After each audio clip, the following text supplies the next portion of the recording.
This program features live coverage of an African safari and may include animal kills and carcasses. Viewer discretion is advised.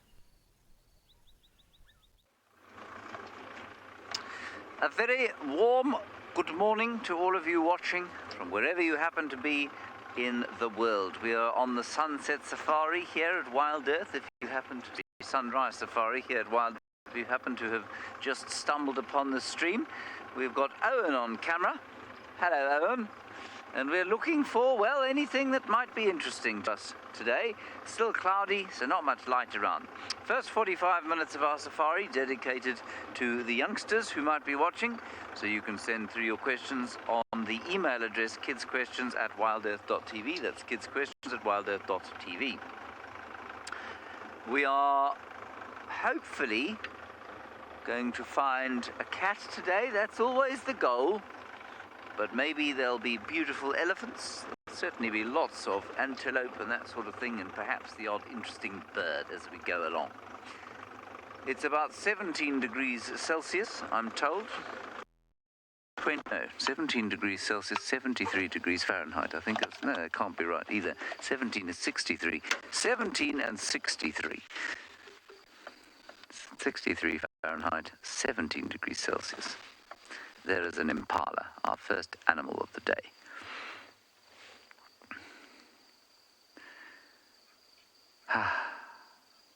The dawn chorus is barely broken because the sun is failing so far, fairly dismally, to make a great impression on the darkness.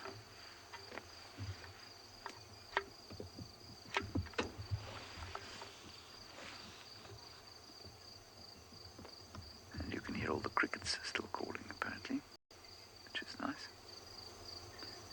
If we're lucky, we'll hear some lions call their last.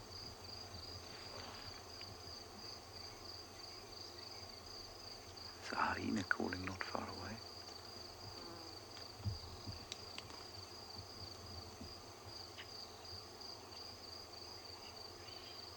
Slowly the doves are waking up.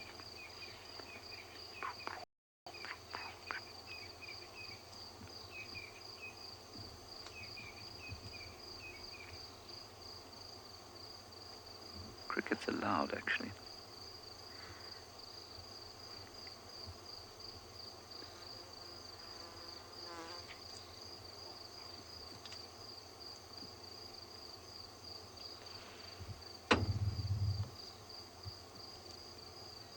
And that impala has an itchy leg.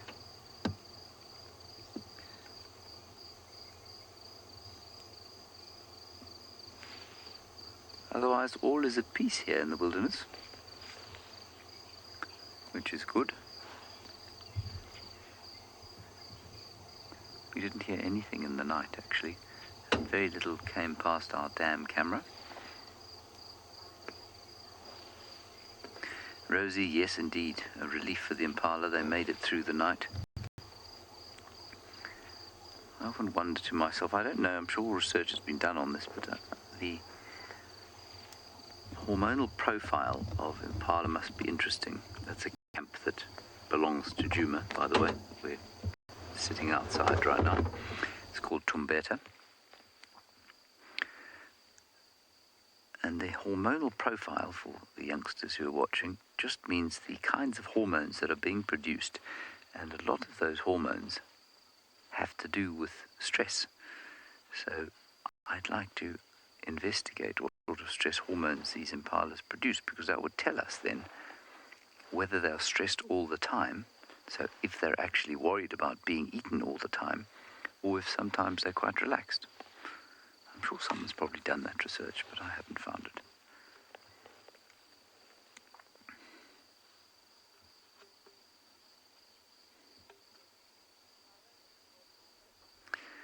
Let us now go across to my partner in crime here on Djuma Private Game Reserve today. That is Trishala, and she's already managed to find a spider.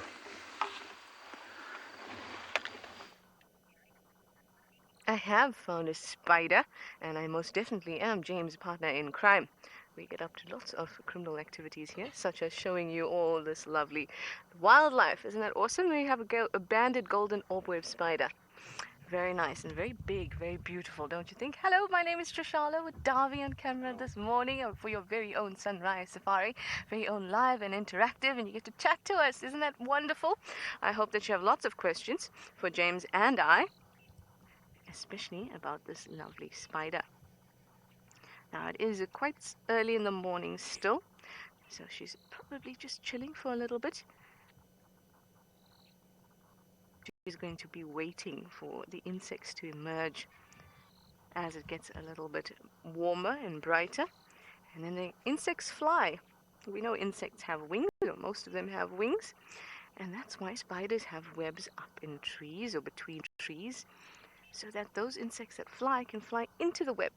There's some old spiders from many years ago that actually didn't have webs like this.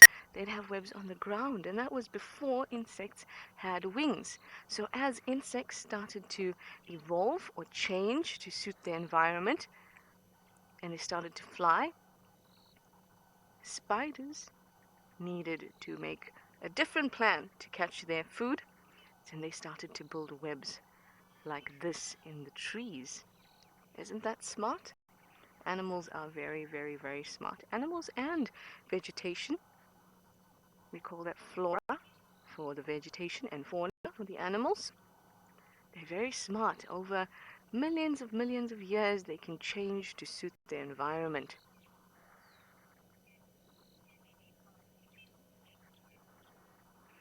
She is missing a leg. She's only got how many legs, kids? 1, 2, 3, 4, 5, 6, 7. And how many legs do arachnids have? Arachnids are your spiders, scorpions. They have 8. So she's missing a leg. But don't fear, because spiders molt.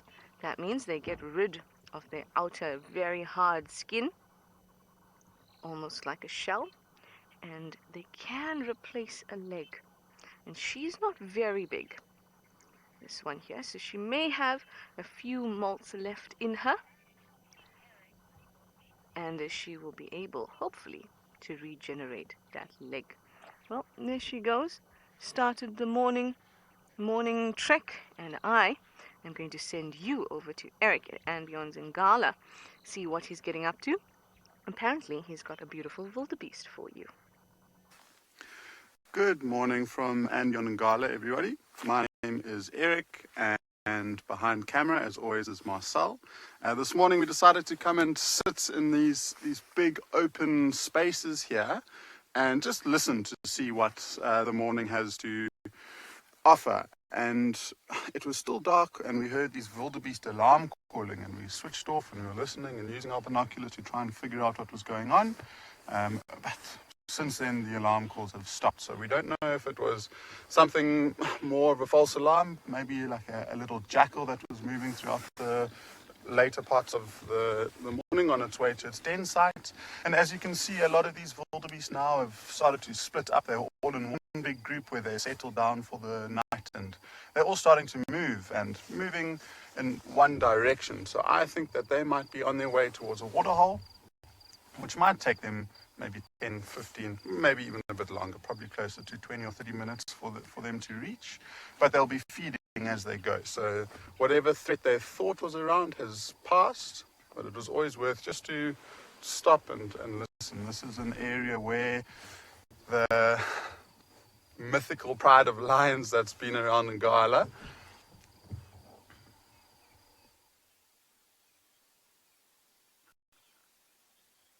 So Mia, who's 9 years old, has asked why there's so few wildebeest in the park, and I think Mia might be comparing those great reserves in East Africa, the Serengeti and the Masai Mara, where you've got a movement of wildebeest, and I mean there can be over 1.5 million wildebeest together. And one of the biggest reasons why we see fewer is I guess the habitat type isn't as good, and then also that they're not really a migratory species anymore here. They used to be, but unfortunately with a lot of human interference between the park or the protected areas and the urban areas, the wildebeest got stopped in that migration. So they've become more localized, and the males are territorial all year round. And so you often see them in small groups. I mean, I don't know the exact count of wildebeest that are in the whole area. But I think it's more than we expect, but we just don't see them in these really big groups of the big movements that we see in East Africa. For me, one of the biggest differences between the wildebeest here and the wildebeest in East Africa is the white beard. So Tennille's asked the size of a wildebeest, and a big male will probably weigh in the region of 300 kilograms. So what's that? That's about 640, 650 pounds, I would say. So they're substantial, they're big. They're big enough to be able to feed a whole pride of lions. So if this pride of lions managed to catch a wildebeest, it would probably sustain them for at least maybe another 2 or 3 days or so. I just wanted to check the exact weight for you. Yeah, so maybe a little bit under 300. My book says it's about 250 kilograms. So whilst these wildebeest are slowly moving into the bushes, we will link you back to James and see what's going on with those little grebes. We have arrived for our daily visit with the little grebes.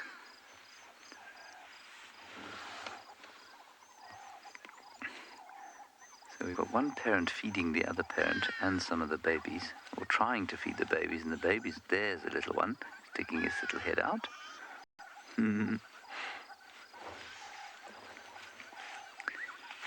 So at the moment, still only 2 babies, as far as we can tell. There's the other one. Or is that one? Yeah.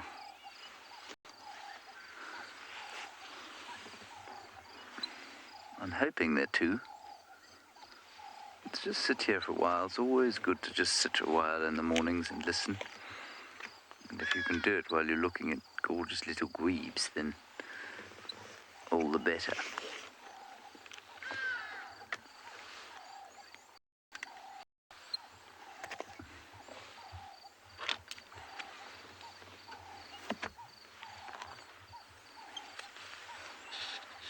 Dad's gone off to try and find something.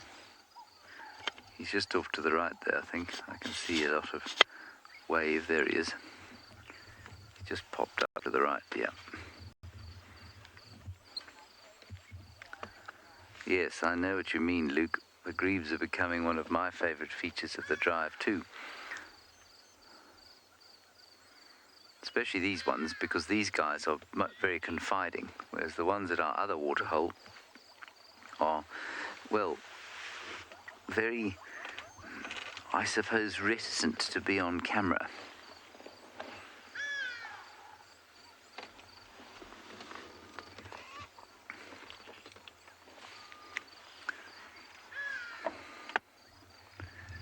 Is he going to come back and bring some food? Oh. I do think they can hold their breath for quite a long time, actually. I think he's actually just in the shore out of sight. Let's check back at the nest. Nick, I don't know what the lifespan of a little grebe is. I'm assuming it's probably around about 15 years or so. They live quite long, birds, generally. But I don't know. I'm not sure it's been researched. Gosh, they are wonderful. Still, we've only definitely confirmed one. Now, Manya, these are not ducks, okay? So I know they look like ducks, but they aren't ducks. So we wouldn't call them ducklings, we just call them chicks or greblings. And they eat little insects, which the mother and father will find for them in the water. So they eat tiny little insects, and maybe tadpoles, and anything that the mum and dad can find in the water.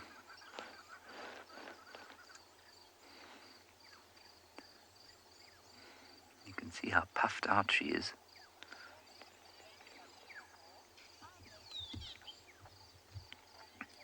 Yes, they are Corbett aged 8 in Singapore. Baby grebes are certainly as waterproof as the adults. They get in the water from almost the second they're born. They'll be able to float in the water, and if their feathers were not waterproof, they'd sink. So yes, they are waterproof. They've got a lot of oil on them, and that oil makes them waterproof.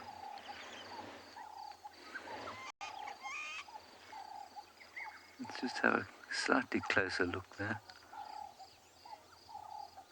Puma says that they live up to 10 to 15 years. Yeah, that's what I would have thought.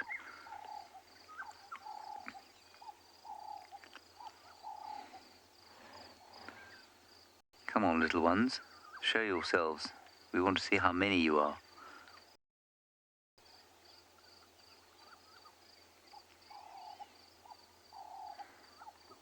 Certainly one under the right wing. I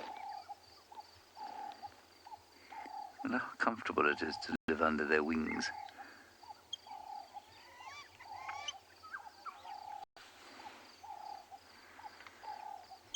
She's calling that the other one. Chip, chip.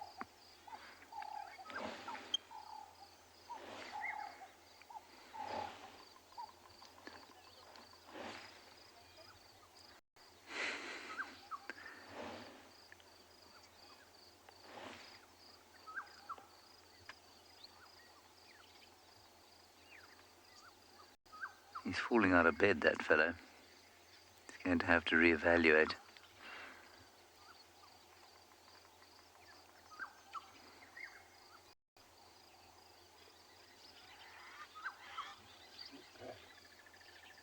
That's way the other side. I've just seen him way the other side.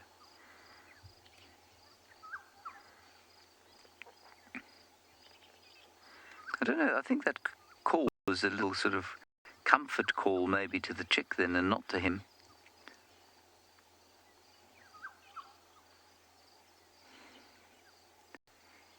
You have to come across here sometime when the grebes are not in their nest and do a little bit of trimming so we've got a nice view. Come on, Mrs. Grebe. Where are the rest of your bebes? Yes, Sarah, certainly on a wintry morning, it does look nice and toasty in the mum's wings. It's not too cold today, though. It's actually quite pleasant. There's no wind to speak of.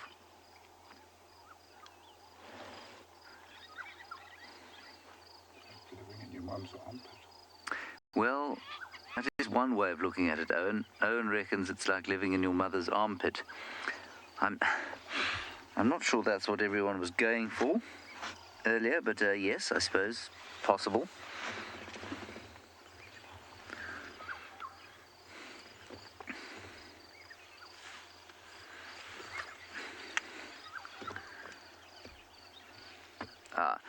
Many of you asking if a little grebe can fly. Yes, a little grebe can fly.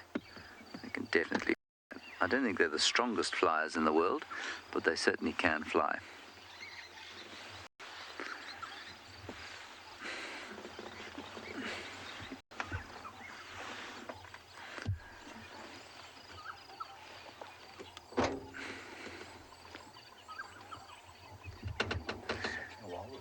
He's certainly taking a while with the groceries.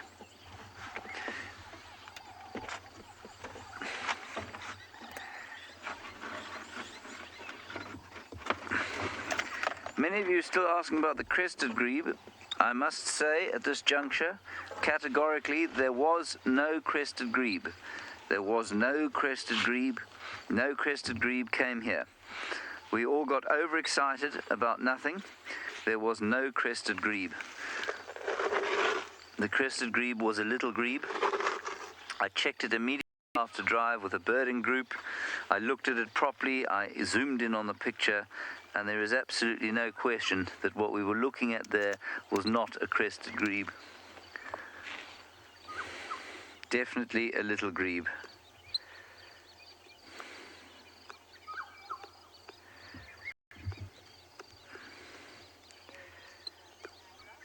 Now we are going to go up to Ngala. with Eric. Eric has managed to find himself a, I think, beautifully coloured subtle bird. We were driving along this road and just saw these two really stunning birds that are on the right-hand track over there, and just look at the coloration of them. They've all that brown color with those white mottled spots.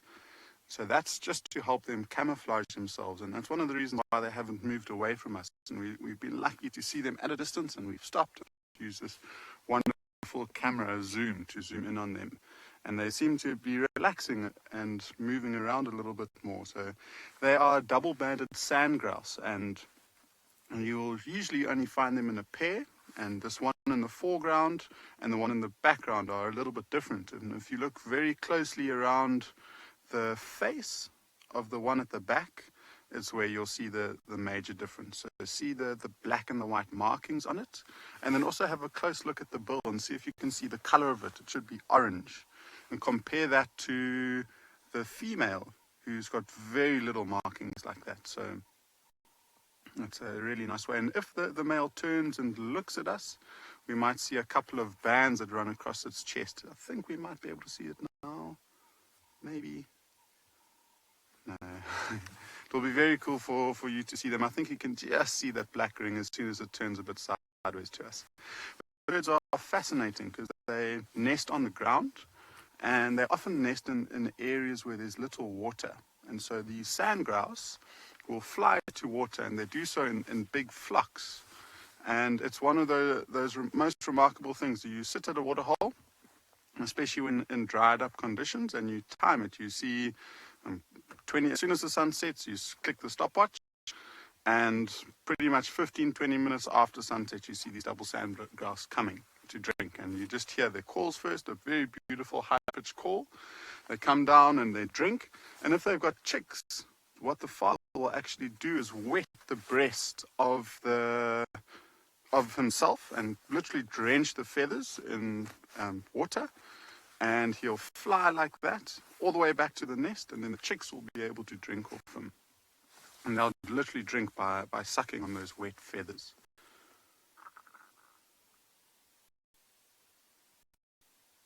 And just, I mean, they're moving around a lot, but that camouflage is just so perfect, so they can sit still and not move. So Luke from Australia has asked what my favorite type of bird is, and for me that's quite a difficult one to answer, and I usually associate a bird with a memory that's happened. And one of my favorite memories of birds is probably in Uganda. We went to go and watch or at least go and look for some shoebills, and within there the sandgrass fly. I don't know if you saw them flush off the ground. We went to go and watch them on a little boat, and within about 15 minutes we found two shoebills, and we sat and we waited and watched this thing for about probably close to an hour and a half. And honestly, we sat and we watched it, and we watched this thing just get its head into the water, and it brought out a catfish that was about this big. And so it caught this catfish and it swallowed it whole. And that was probably one of my most memorable bird sightings of all time. There's a few others in South Africa. I think one of my favorite birds has to be a crowned eagle. It's just striking, it's beautiful, it's big, and it's powerful. It's probably one of my favorite bird species in southern Africa. I don't know, Luke, if you've asking questions about birds, maybe you have a particular favorite that you have. I'd love to know what your favorite bird would be. So around us, the vegetation is starting to become more dense, which means that we're getting closer to the riverbed. And we're getting closer to the river, closer to that waterhole. So we're going to send you across to Tricia, and she's going to give us an update on her morning. I think that's a great plan, Eric, to go to some waterholes. That would be lovely. Now I am having a look at tracks here on this junction to get a bit of a clue as who's been walking around Djuma. As you can see, the very, very beautiful sunrise. Now that lovely tree in front of the sun is called a silver cluster leaf. Doesn't it just look great? Really nice. Unfortunately, I don't see any tracks. I may just hop off briefly to have a better look. But as far as I can tell, no leopard tracks. There's some old leopard tracks. You know, I often get asked about how we can tell if a track is old or fresh. Look at this track here. What do you think about this track? You know, it's also a good way to say, to tell. Here's that track. And if I had to walk, boom, look at how sharp the edges of the pattern my boot makes is compared to this one. So this is very old. You can also tell it's from before the dew had settled and before the rain from last night. There was a little bit of rain. So that's how we can tell it's quite old. This here, that's a fresh track. As you know, because I just made it. Okay, well, we're going to go down this road anyway, because we can end up at Treehouse Dam, or at least towards that area. And then that would be a good spot, like Eric is going to. Good spot to just check out what's happening around waterholes. Now, I always say it's not very productive at Treehouse. Hello, Caleb. You're 7 years old and you're from Pretoria. You'd like to know how many species of large snakes we get here. Well, we get a rock python. That's a very large one, a very big one, you know, a python. Other large snakes that we get are black mambas. We get boomslang. They're quite large. The brown house snake is also not a bad size at all. Puff adders are not very long, but they are rather thick and dangerous. But apart from that, most of the other snakes are not very harmful to us, and they don't get very, very large. Now, this is a lovely spot that I'd love to show you. It is, let's go a little bit more to this clearing area here.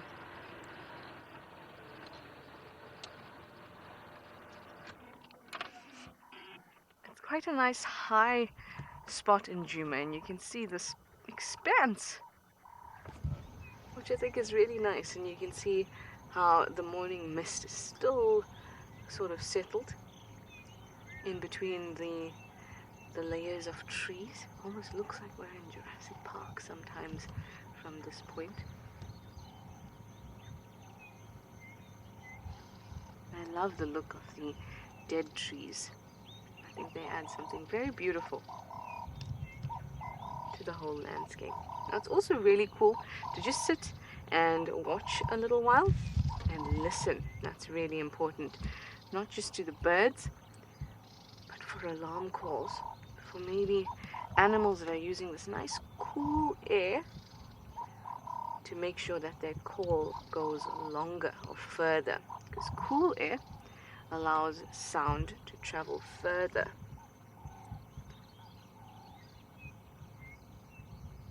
Do you hear anything?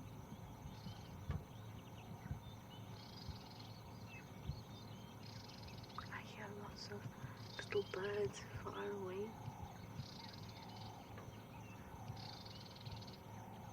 But no sawing, that's what a leopard makes. No roaring, that a lion makes. And no alarm calls. Wow, Davy, that's stunning.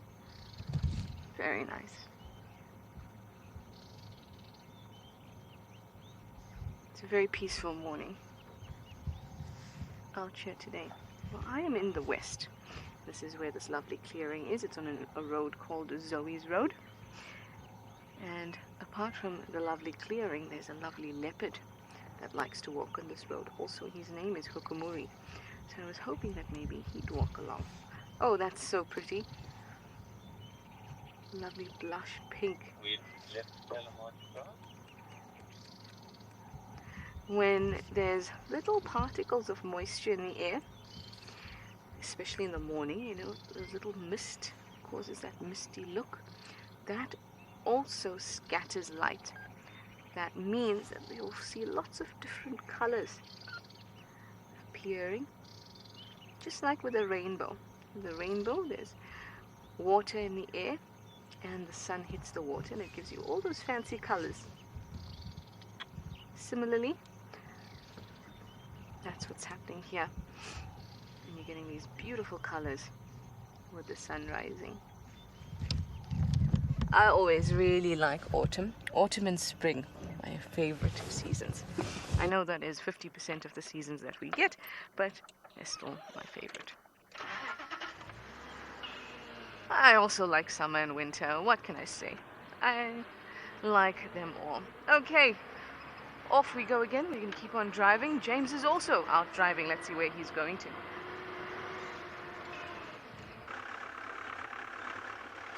Oh, I'm just bumbling about at the moment. We've got lots of elephant tracks around the place, just no elephants just yet. We'll keep looking for them, obviously. The sun has come up, which is very nice. And so the clouds have dissipated, and I think we'll be in for a lovely warm day. I don't know where these elephants went and why they have decided that they don't wish to be on TV this morning.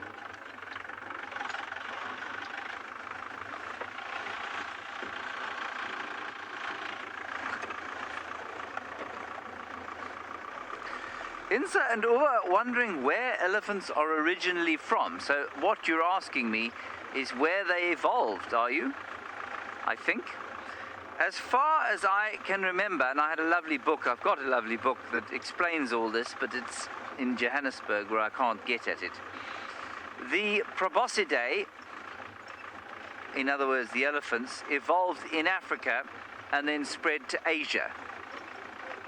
So as far as I'm aware, the last common ancestor of the Asian and African, and no, I'm talking rubbish, aren't I? I think I'm wrong. Let's quickly have a look at what's going on here. There's a quite interesting Impala interaction. I think that you'll probably find it's the other way around. I think they evolved in Asia. Because remember, of course, that there was the woolly mammoth. Remember the woolly mammoth? Look at this lovely running we've got going, the Impalas. I don't think they're having fun. I think they're being chased by the nasty male.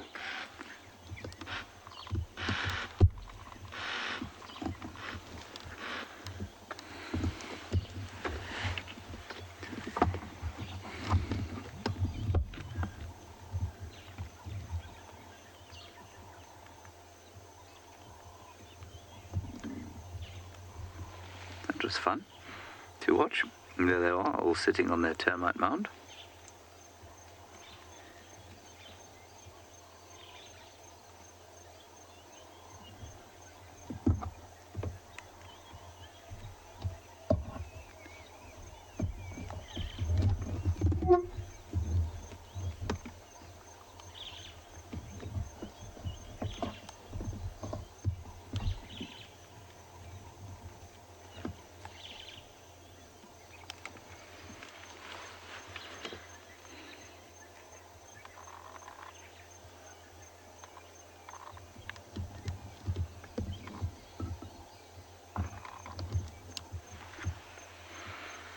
That was lovely. So, let's go back to the question. Elephants, where do they come from? I'm assuming your question is, where did they evolve? What are their ancestors? And their ancestors, of course, are the mammoths, which I think occurred in Europe and Asia. And so, well, I know they did, and I'm going to assume, therefore, that the common ancestor of the African and Asian elephant comes from Asia, and that the African elephant is therefore, I suppose, originally, if you want to look at it like that, from Asia. That makes sense?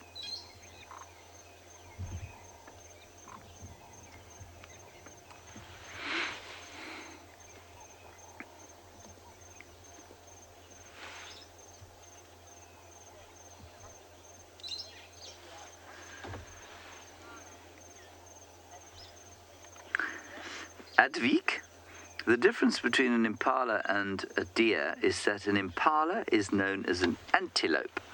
Now, an antelope is closely related to a deer, but is not quite the same thing. And one of the differences, Advik, is that the impala has got or the impala and all antelope have got horns, whereas deer, you actually get antelope and deer in India. The deer have got antlers, and those antlers fall off. So they fall off every year, and horns do not. Horns remain on the animal. They're part of the skull. So that's one of the big differences. But they're not too distantly related. Their life strategies are very similar. So an impala is a kind of an antelope, whereas a mule deer, for example, that you get in India, is part of a different family called the deer. So they're two different families which have very similar life strategies.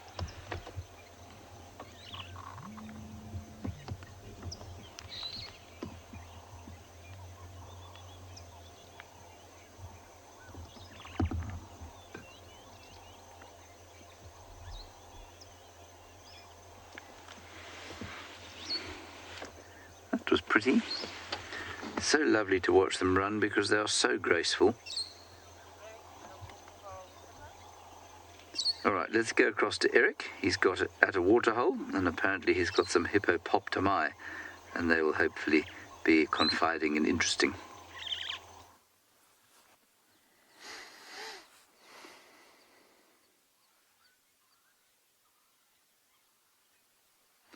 Welcome back to and beyond Ngala, and we just decided to come down towards this waterhole just to see what it had to offer us this morning.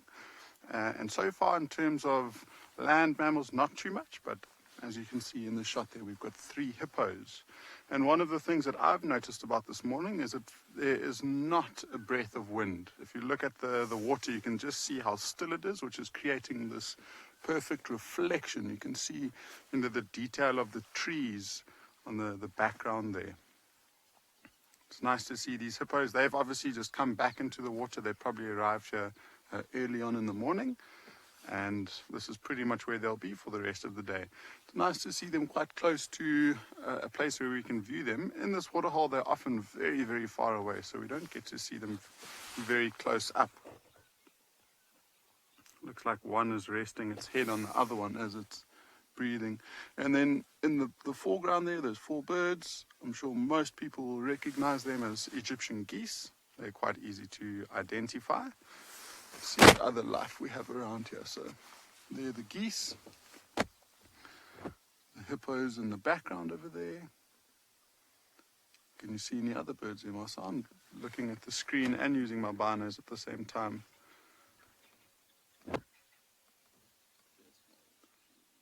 Just more Egyptian. Oh, there we go. So white-faced whistling ducks.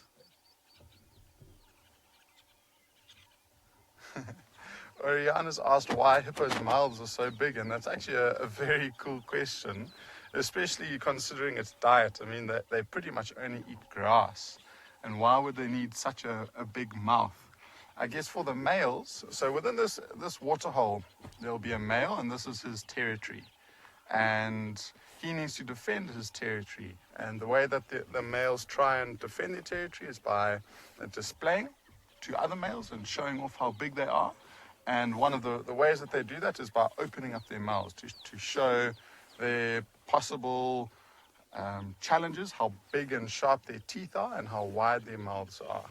And so if that is the case, they will size each other up, and if they can't find a sizable or noticeable larger male, they'll start fighting, and that's when they'll start clashing with those big open mouths. And they literally open up as wide as they can, and they hit each other with these big tusks that they have. So they've got tusks that come up from the bottom of the jaw and tusks that will stick straight out, almost like spears or knives, and that's what they'll use to attack one another. They're a bit counterintuitive if you look at the size of the hippos and the size of their mouths, and pretty much the only thing that they eat is grass. So I guess also for the females it will serve as protection. The youngsters are born very, very small.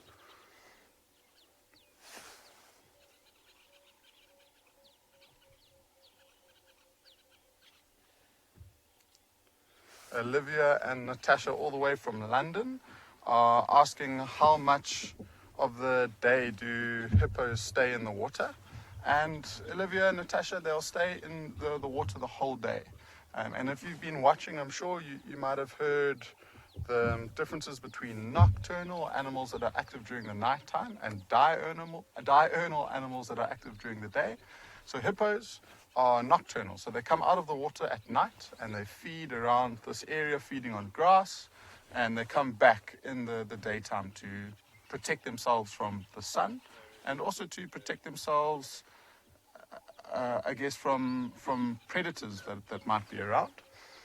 The only time you might find them out in the daytime is coming into wintertime, when the water is very, very cold. You might find that they'll lie at the very edge of the water, sunbathing and just warming up, and then they'll literally, as soon as there's a threat, they can run straight back into the water. So from here, we'll spend the whole day here and we won't see them move around the waterhole. But September, July, August time, you might find them coming out of the water a bit more during the daytime just to warm up a little bit. So there doesn't seem to be too much life going on here. We are going to slowly start making our way down towards a slightly different section of the reserve and see what else has to offer this morning.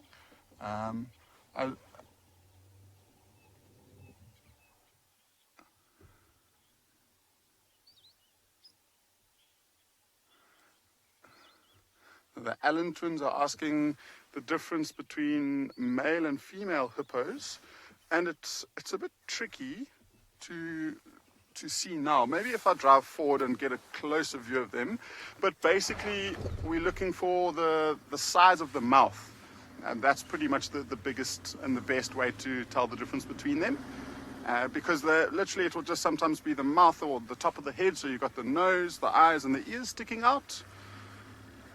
But you can tell the difference because the males having the big mouths trying to protect and look after their territory, like we were discussing a bit earlier, have got much, much bigger mouths than the females. So let's quickly see if Marcel want to turn around again to the hippos.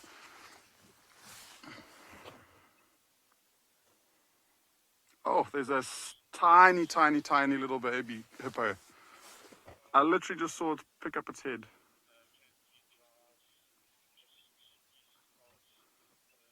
See the one in the back there. So just look at the one in the middle and the one in the foreground, the Allen twins. Look at the difference in size there. I'm sure you might be able to see which one is bigger. This one in the foreground here is much, much bigger than the one at the back. So this one here is a male. Lots of muscle around the back of the neck there also. So those muscles are just helpful to open up the jaw and fight. And then the ones in the middle there are much smaller, so pretty much half the size of the head. I'd love to see that small little one again. I don't know if you can get that one at the back there, Marcel. See if we can see it pop up. You can see there's lots of ripples around the mother.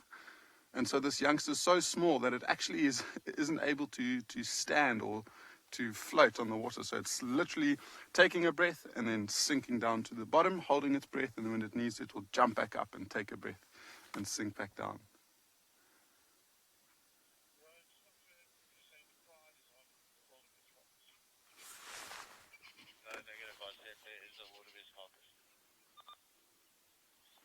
Okay.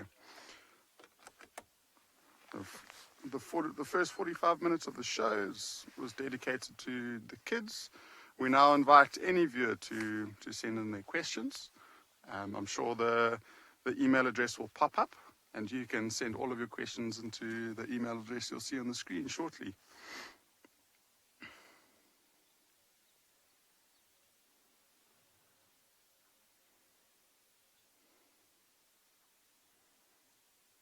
Come on.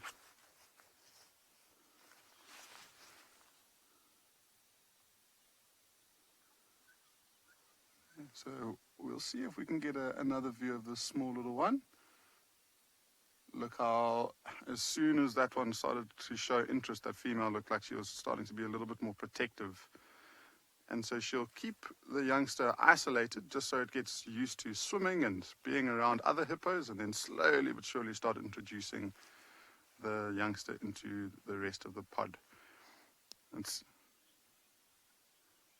Oh, cool. I believe you just got a quick view of the nose. I hope everyone got to see that.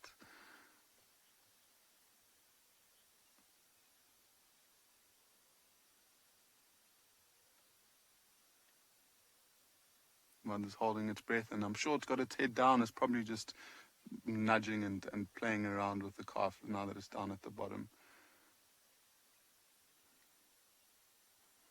I'm sure the other two hippos are more curious. They want to meet the new addition. But that female will still be pretty protective over it. So just making sure that they keep their distance. So as we hang around waiting for these hippos to do something, maybe we get another view of the youngster. It seems like Trishala's also at a waterhole. So let's see what she has to offer there.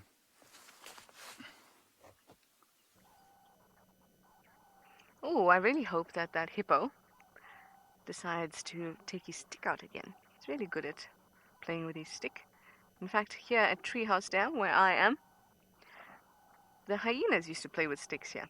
I remember Tsaka and Comet, especially. But for now, the star at Treehouse Dam is none other than the Cape Turtledove.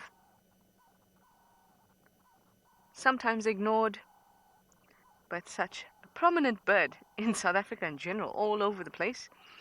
And in the bush, I don't think you can go a day without hearing this.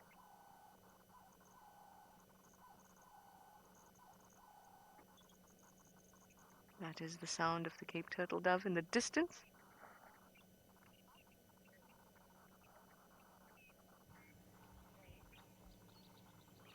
Hello Dave, you're 14 years old. You'd like to know, are there any birds that you only hear in the morning? Not that I can think of. Most birds will prefer to call in the morning because, like I said, the air is cooler. And when the air is cooler, sound travels further, but not faster, just further. So most birds would prefer to call in the morning. But I don't know if there's one that specifically likes or specifically calls in the morning. Oh, this little one is drinking, Darby. Yeah. Oh, no, doesn't like Darby. Yes, I don't know if there's ones that specifically only call in the morning, but you can also ask James. James may know if there's a certain one that only calls in the morning. But most prefer to call in the morning. Middle of the day, you don't really hear too many of the birds. You will hear, most definitely, Cape Turtledove. You will hear starlings. Buntings really like the morning. Ground hornbills also really like the morning. But most birds do, because it means that their call can go for longer or further away. And that's important because birds also like to advertise that they're super cool and that the other females should come see them. So it's important for them to call at a time where they can be heard most.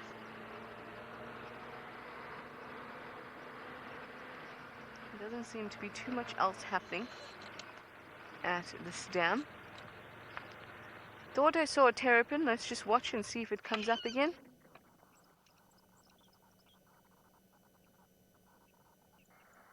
I can see the slight swirl of the water, but It's not popping its head up. Oh no. Now, this particular dam is not very, very productive. I haven't seen a lot of animals here. And it was interesting that I had the wild dogs come past here recently, and they didn't drink. And I actually wonder if... Are you popping your head up? Oh, there you go. Ah, hello. Hello, Terrapin. I actually wonder if the amount of maybe algae in the water, which terrapins would be fine with because they do need to come up for air. And you'll find that they themselves carry a lot of bacteria. Maybe there's so much bacteria in the water that it's become anoxic. Blue-green algae or cyanobacteria can do that when it becomes anoxic, and that means that there's not lots of oxygen in the water. So I wonder if that's happened here. But we wouldn't know until I do a test of some sort, for which I don't have a kit. Anyway, let me send you back over to the Henry, see if he's managed to spot any more little grebes.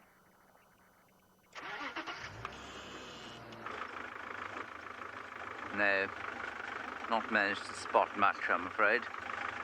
But that's all right. It's a lovely day. We're going to go and check the old den site here, just for the sake of it.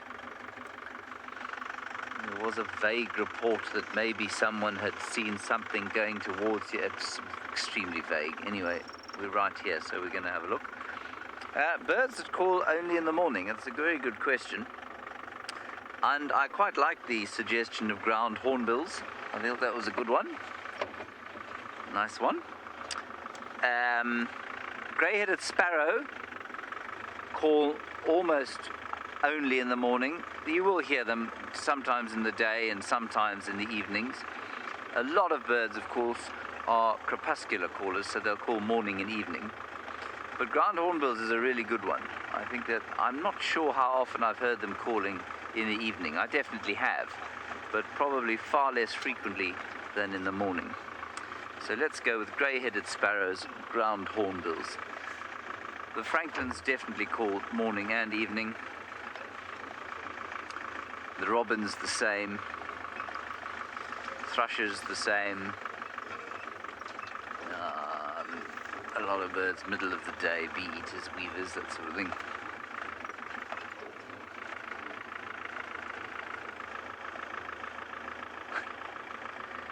Amy Moose says that this vehicle sounds like a tea kettle.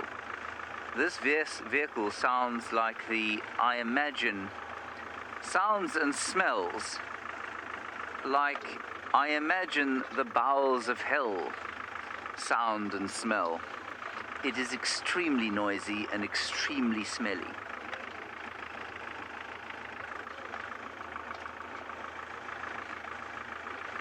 Now we're just going to sneak very slowly around the corner here and check that there's nothing going on.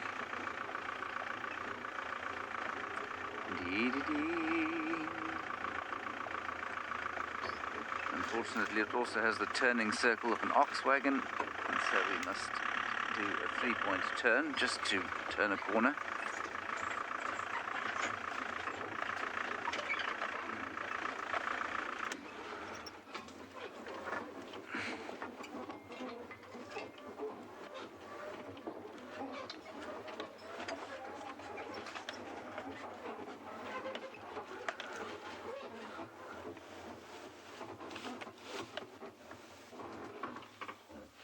That was stealth mode, everybody. I don't believe there's anything here. But we're going to have a look.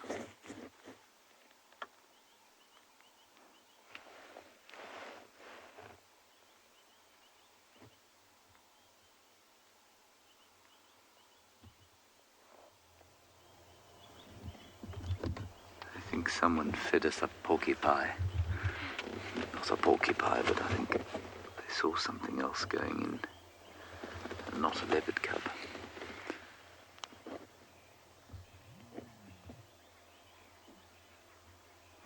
I mustn't forget that it's highly unlikely they'd be lying in plain view if they were here.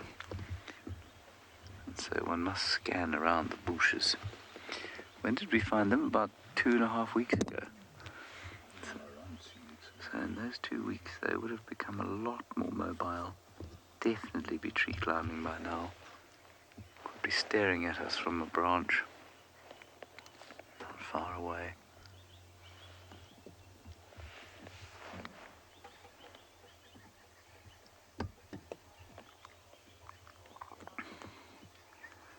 Lauren, do you want to know what we're looking for? This is a very good question that I should have explained much earlier. What we're looking for is the cubs of a leopard. And the leopard's name is Tundi. She's got 2 cubs, which must be between 8 and 9 weeks old now. And we found them here about 2 weeks ago. And then we saw them once again that afternoon. And then that very evening, or 2 evenings later, sorry, they were removed from the area by their mother. We found her tracks and the tracks of the cubs, and she disappeared onto a reserve to the east of us, and we haven't seen her since. I don't think they're here. I see no obvious sign of them.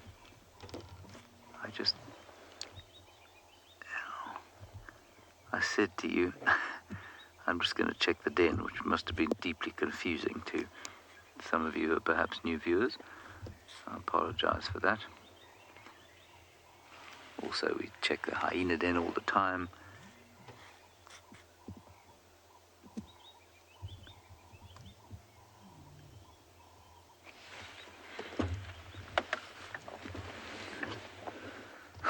Lauren, you say, Kay got it. Good, I'm glad you got it.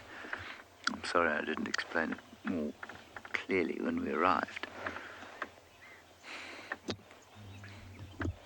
What's that, Aaron? Is that what your tummy? No, just I think. Thanks. Owen is convinced that there is nothing here.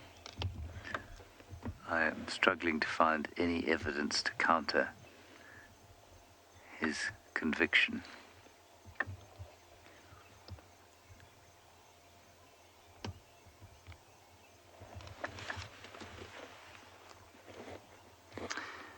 Right, we're going to pull out of here. We'll head off towards the east, and while we do that, you'll go back to Ngala, where Eric is driving in the Timbavati.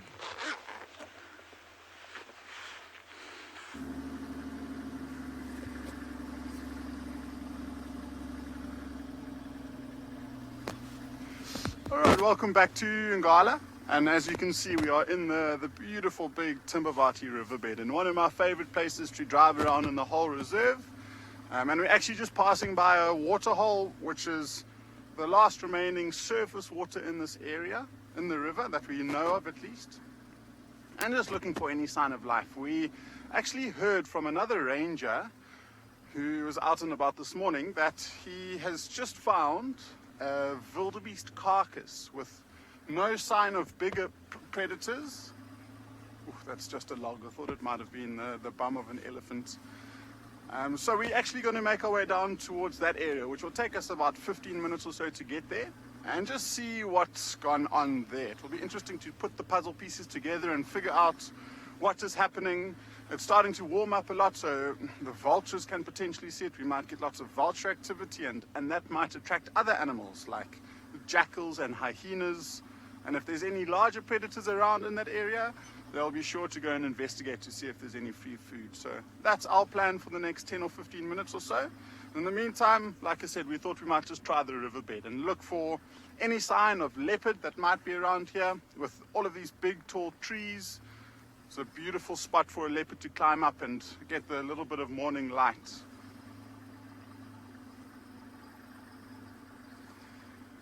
So Michael's asking about how dry or wet the park is, and in relation to the last 5 years, Michael, it's the wettest it has been, at least in the last 5 years or so. We've just come out of a very dry cycle, and we got over our average rainfall for the season. I think our average is probably about 450 and we're sitting on probably, I think the last figures were about 550 millimeters of rain in the season. So we've had a very, very good year, and the grass is nice and green. There's lots of surface water, so the animals, I'm hoping, are going to be nice and happy in our winter time. So yeah, it's been a very wet cycle, and it's raining at the end of April, which doesn't happen usually. Usually our rain stops in March, so we've had a month of light little drizzle, which is just, I guess, helping all of the grass keep its nutrients just for that little bit longer, for 2 or 3 days longer than it would have, and all these animals are appreciating it. I'm sure one of the biggest ones, the buffalo, is probably the one that is very appreciative of the grass being so green, and they were the most affected, large animal affected in the drought of 2014, 15, 16, and even 17. And there were herds of buffaloes that were just completely malnourished and skinny. They were really suffering, and the prides of lions in this area had a field day. There was a pride of lions in 2017 who in 1 month, in 30 days, killed 28 buffaloes between them. They were getting to the point where they'll just kill a buffalo, eat the best parts, which is on the rump, and the cubs would eat around the face, and then they'll move on to the next one. Sometimes you'll find lions who killed 4 buffaloes in a night, and just because they could. The buffaloes were weak, they couldn't defend themselves as much as they normally would. And so yeah, I'm sure these buffaloes are rejoicing that we've got lots and lots of rain and good grazing for them.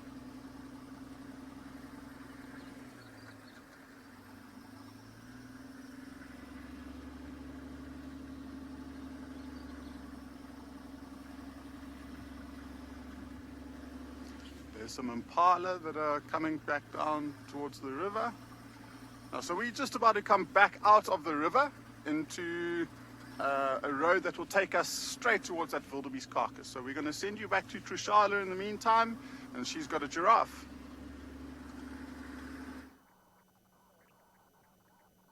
I do have a giraffe. This giraffe is just about to walk into Djuma. In fact, he just about has walked into Djuma. Luckily for us, we were hoping to find a leopard walking into Djuma, but we found a similarly colored animal. So I'm pretty happy with our giraffe. And you can see the ossicones on the head are quite bald, and there's an extra third little hump between them, kind of on its forehead. That's how we know it's a male. That's apart from the obvious reproductive organs that I will be able to see, and you will be able to see in a bit too. But for now, we're going to watch him strip the leaves off this very tasty Ziziphus, or buffalo thorn. The leaves are actually quite tasty. They taste a little like salad leaves, like spinach. But they can get bitter very quickly. Everyone's excited. They've been wanting a giraffe. I'm so glad. I'm sure Giraffe Girl's very glad too. Nothing like a nice giraffe sighting.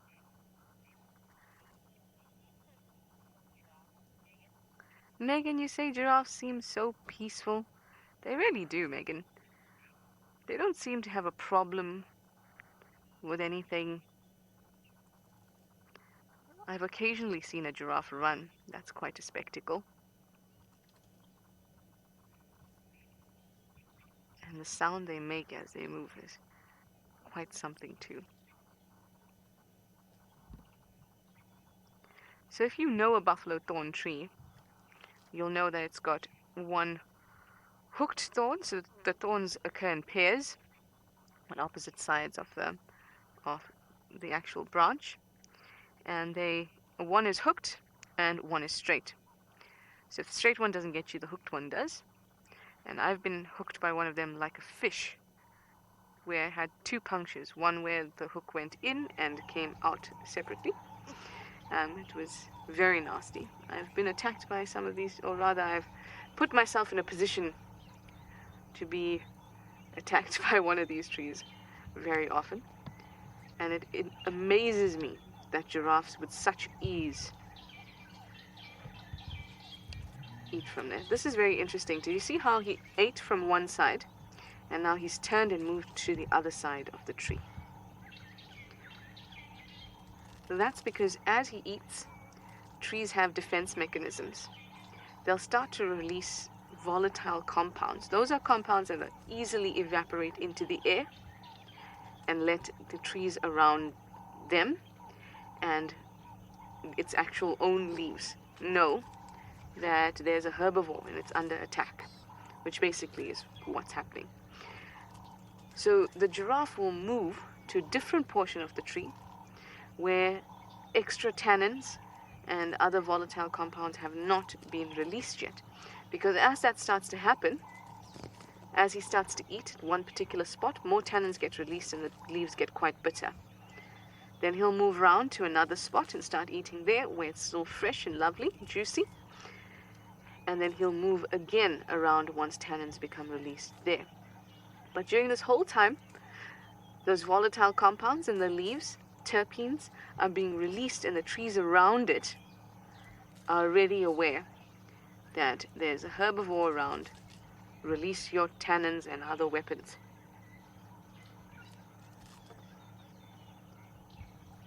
So easily.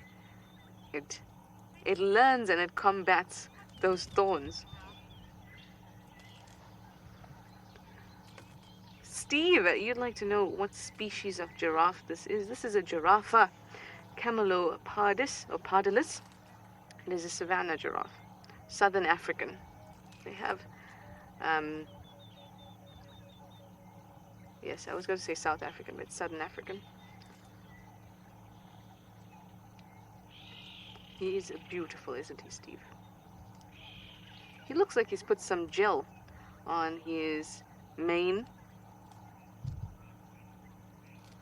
and his back. Yeah, he's quite a modern giraffe.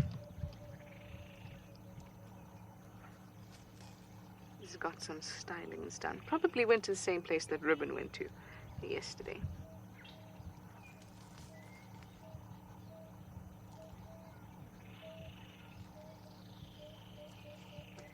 Now he's starting to move again just a little bit. He went lower. Can you imagine while you're eating something, the more you eat, the more bitter it starts to taste. It starts to taste, and then you move around and you find a better spot.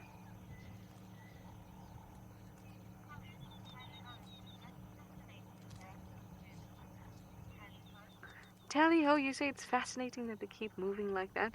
Isn't it just so fascinating that animals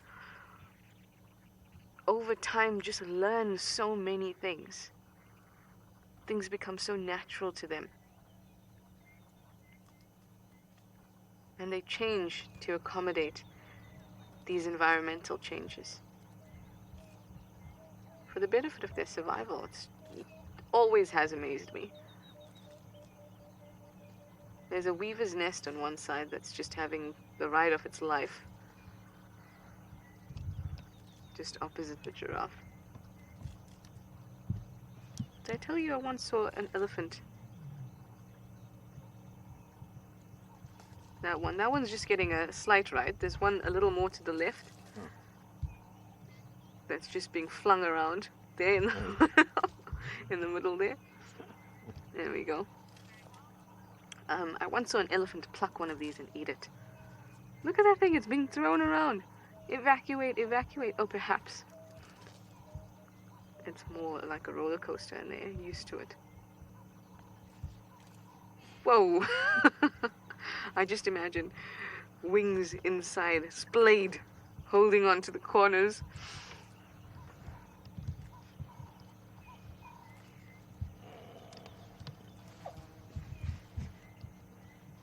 They've got really thick saliva, also with antibacterial properties. In fact, all of our saliva has antibacterial properties. It's in the form of a compound called lysozyme. And then we also have something called tissue factor, which clots really quickly if we get any little cuts.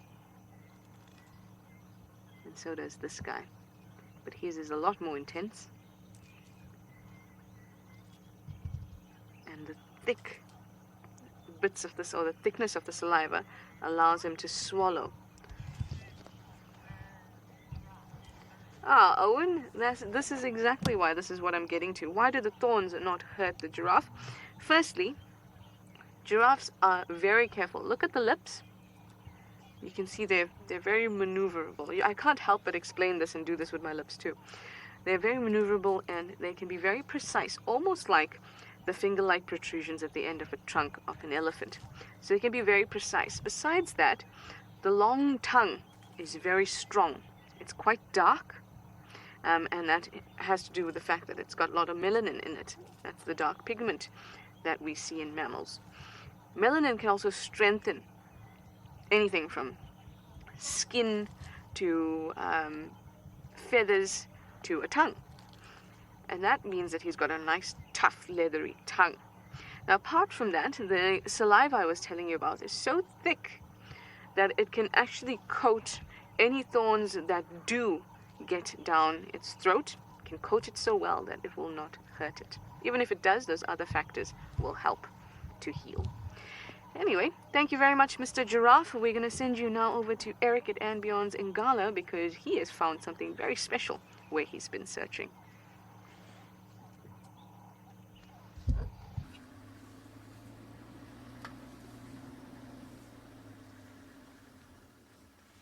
We were just about to get to that wildebeest carcass I mentioned, and out on the road popped this lioness that I'm sure you can just see.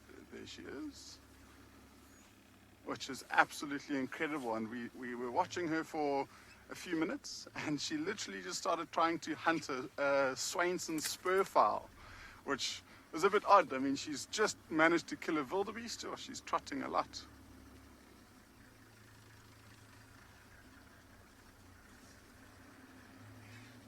So it must have been her, and maybe she was just resting in the bushes nearby, so the other rangers didn't get to see her.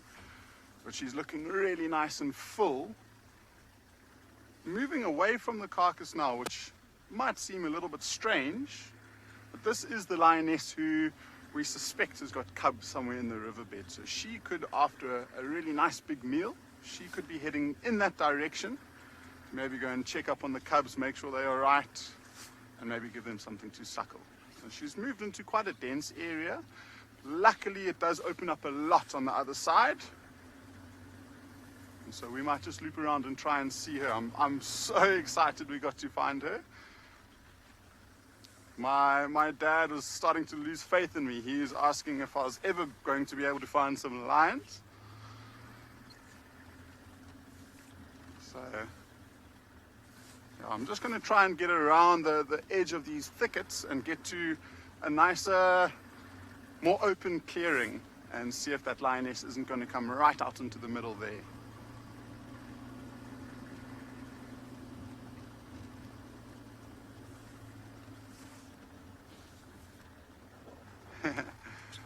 So Shannon's asking if it's dangerous to be in the wild like this, and Shannon, absolutely not. On a vehicle you are perfectly safe. And the reason we're safe is that these animals are completely used to the vehicles. It's a slightly different situation. Okay, I've just got another view of her there on the left. It's a bit different, Shannon, if you are walking by yourself and you don't have any experience on how to approach and find animals on foot. That can be potentially dangerous, but at the end of the day, these animals aren't here to try and kill us or try and harm us. They're also just trying to survive. And so they tend to avoid confrontation as much as possible, which makes it very safe for us to be around. Okay, so the last time I saw her was straight up over there. Maybe just wait here and we should see the movement crossing. Here she comes. She's going to come straight in front of us. Oh, and the lighting is so beautiful. Just look at that tummy. She is huge. A bit earlier on this morning, we were talking about how a wildebeest is enough to sustain quite a large pride of lions, and she's caught one all by herself. And so there's lots of meat to go. I think she probably hasn't fed on half of it yet. Oh, it's so beautiful. The lighting is amazing.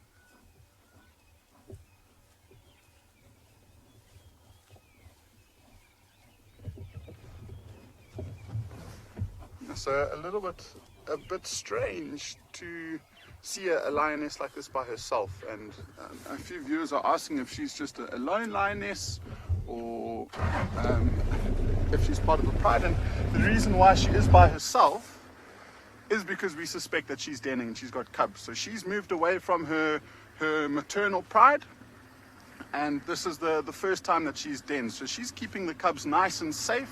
They're too small to, well, if she does have cubs, they're a little bit too small to follow the pride, especially because the pride moves very long distances. I think I might even go across to the next road even. And so this lioness, if she hears the pride calling in the night, she might go and visit them for a little bit. But ultimately she wants to look after her cubs. And so she will keep the cubs separate from the pride for at least 2 months or so.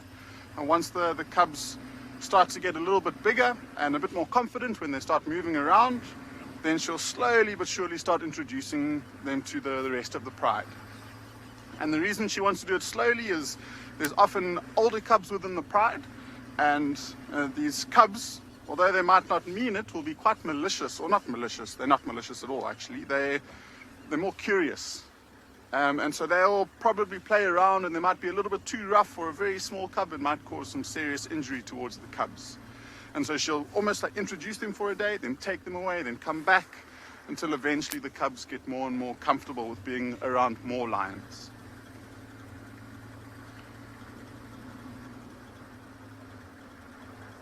Okay, so there's an impala here who looks very, very alert. Can you see her, Marcel? Okay. Absolutely indigo girl. She's got beautiful eyes.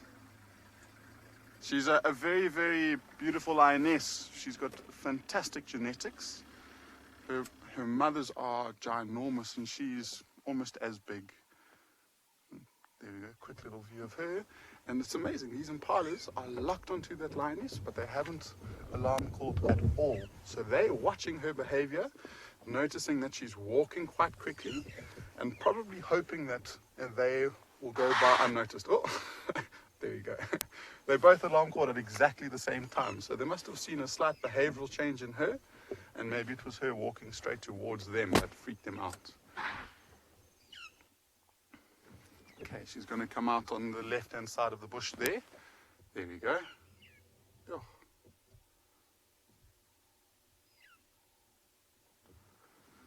It's so awesome to see them. I mean, it's we've had an hour and a half of light already, and she's still moving around. It's awesome.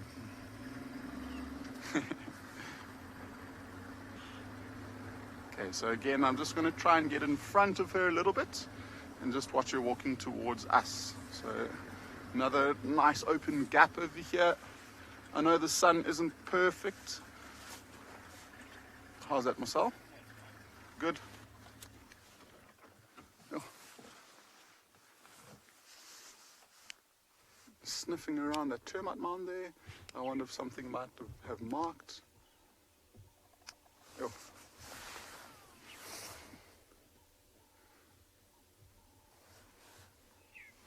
She's got such amazing features, this lioness. And she's got a very, very clean face, and not very many cuts or scars or anything around the bridge of her nose, or no notches on the ears. So she's still very young. And just look at her muscles. Oh, look what she's doing. So you see a little wee and a quick scrape on the back of her leg. So a quick mark of the territory.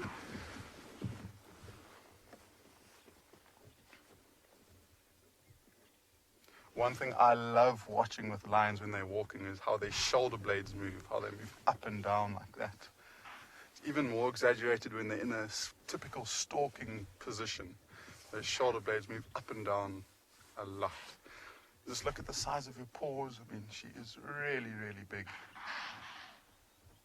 And she's just walked into a herd of impalas who are all alarm calling at her. You might hear the alarm calls.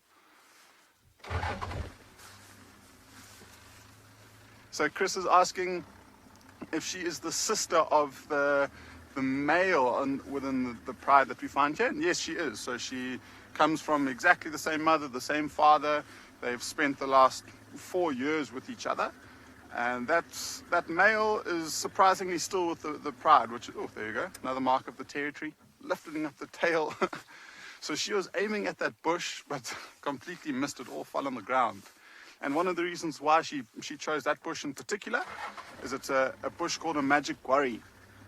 And it's a bush that's got very high tannin levels, which means that not very many animals eat it. And so her scent is going to stay on there for a lot longer than it would if it would scent mark on an acacia or a vaquilla, where giraffe, elephants, a whole bunch of things eat it and potentially take her scent away. Yeah, so her brother is still with the pride of lions that he grew up with, and there's bound to be a time that he's going to get kicked out. We keep saying it's going to happen, and eventually he leaves the pride, but he keeps coming, and he manages to find his way back into the pride. So those males are surprisingly tolerant of him, which I wouldn't have thought would have happened. I thought he would have been kicked out from the age of 2.5, 3 years old, but he's managed to hold on.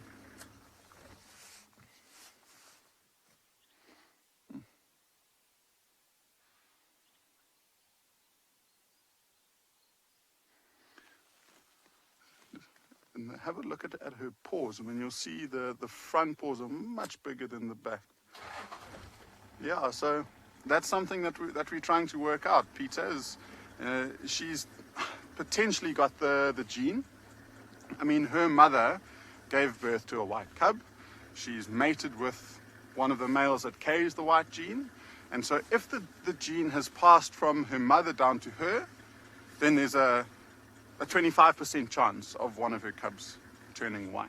So there's the potential, but I mean, it's such a rare occurrence that I think there's a good chance that the gene wasn't passed on. We're just going to have to see. I mean, it'll be very, very interesting to find out. Ooh, I think my call got cut.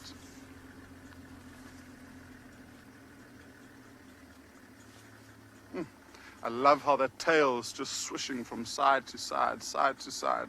And just look at how black... Oh, she's cut off the road there.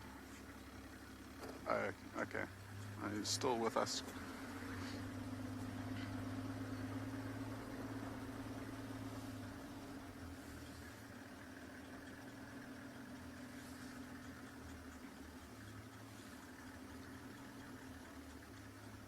So I was just pointing out the tail. Yeah, walking quite fast and then occasionally a little trot. So that's why I'm trying to give her as much space as we possibly can whilst watching her. But I think she knows exactly where she wants to go, and she's walking in a straight line. So she just wants to probably get to the den site, I would suspect. So that's why I'm trying to do my best to follow her and also not put too much pressure on her, just to make sure she realizes that we're not going to disturb her in any way. So there might come a time where she's moving through a very, very dense area here, and if we were to try and follow her, we'll be crashing over branches and bushes and making lots and lots of noise, and that also might just force her to trot further and further away from us. So if that's the case, then what we'll do is just loop around to the next road, which isn't too far away. Sure thing. So whilst we're following this lioness and giving her as much space as she needs, we're going to quickly send you back to Trishala, who's got some elephants. Hopefully see you soon. Yay, I do. I have some elephants. I'm so excited.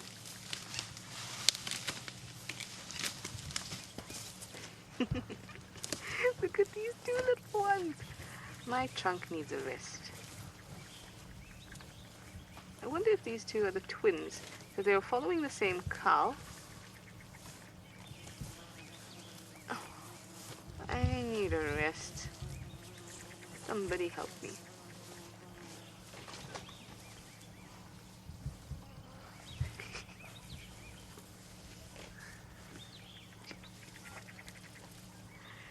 They are quite tiny, I must say. Let's see if I think they're about a year. They don't pass under mum. Or they probably just fit under mum at the moment.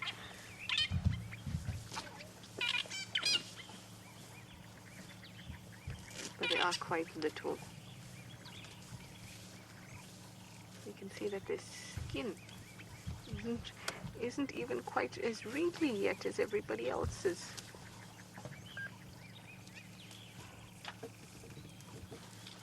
So we were actually waiting at our boundary where we saw a huge bull, and then the bull decided that he doesn't like us and walked away.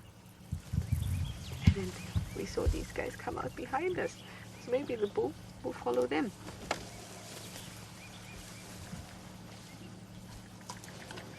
Really tall females.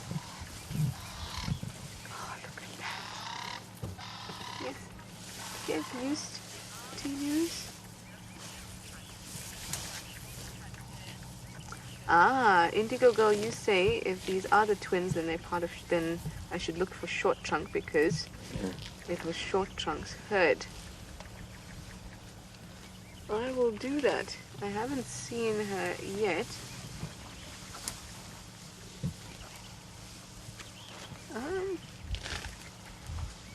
Oh, that was very weird. I saw an extra appendage coming out of this female, and I thought that's very strange.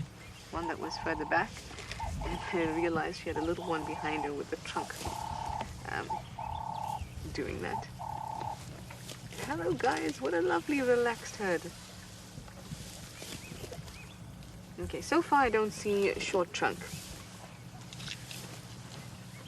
So let's see if the two little ones continue to follow the same cow. Perhaps they were just walking together. Oh, if we're very quiet, we might be able to hear some rumblings.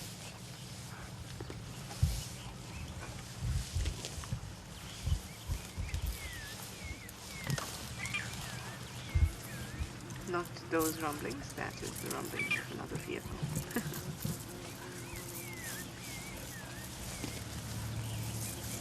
Got a little wave from this little one.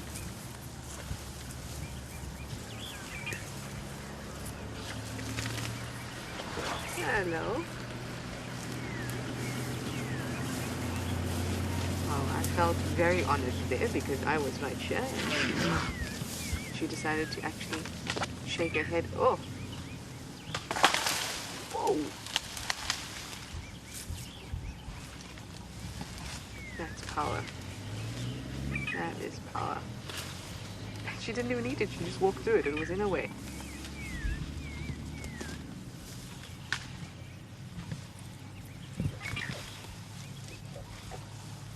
Oh, everyone's stuffing their mouths.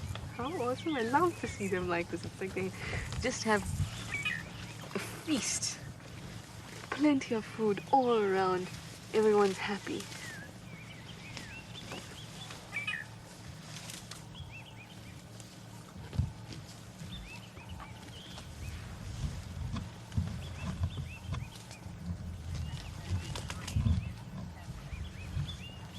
Melissa, you'd like to know if it's rare for elephants to have twins?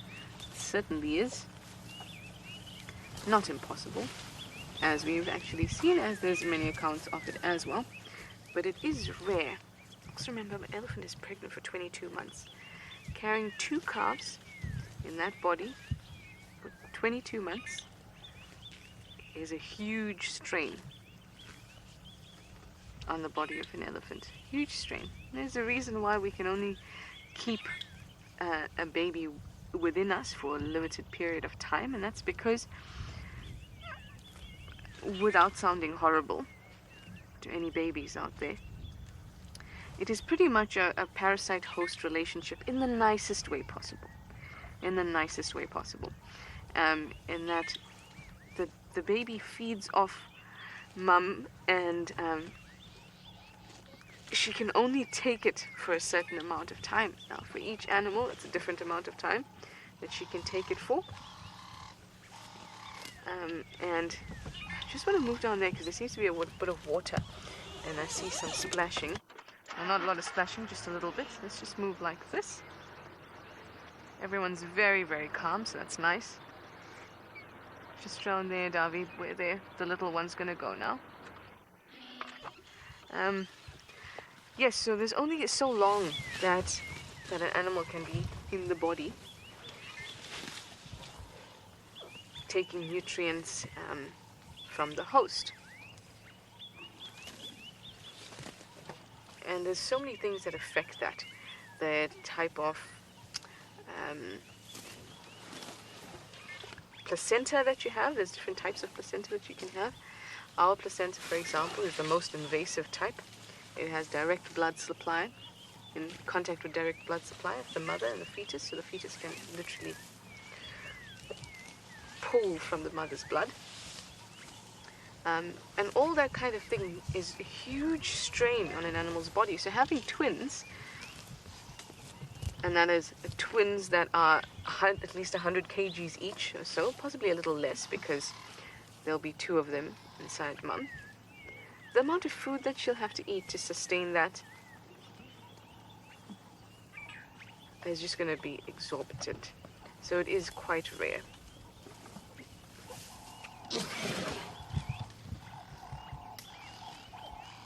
Oh, fantastic! James has a crocodile at Chitra Dam. Let's go over. Here is a crocodile at Chitra Dam, which is fantastic. There it is. It is a very large crocodile, one of our old favorites. What did we call them? Vlad and... I forget what the other one was. Boris and Vlad. And one of them, I think Boris, is missing the tip of the tail, if I'm not mistaken. That's how we know the difference.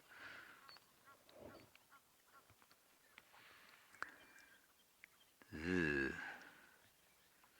Boris or Vlad trawling the waters here for catfish or anything else that might come into the water for a swim.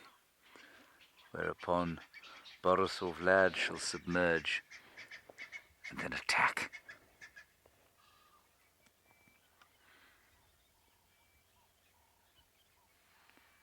That is a big crocodilo. People often ask what is the most dangerous animal in Africa, and my normal response is a mosquito, because of course it is the carrier of malaria. But if there is a large animal that I consider genuinely dangerous, in other words, not potentially dangerous but actually dangerous, it's this thing. Because if you get into the water, it will think nothing of going for you. Yeah, Black Widow does give me the heebie-jeebies, and I can just feel the Twitter sphere about to start a strong defense of the crocodile. I am not for 1 second suggesting the crocodile is evil in any way, but it is an animal you'd have to be quite careful of if you were to be anywhere near a rural waterway in Africa.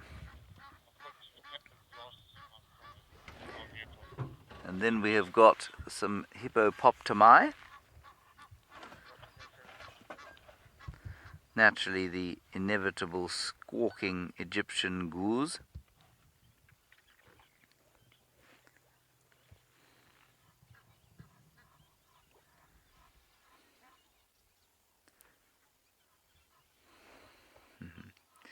And something I haven't chatted about a lot of late is the general kind of the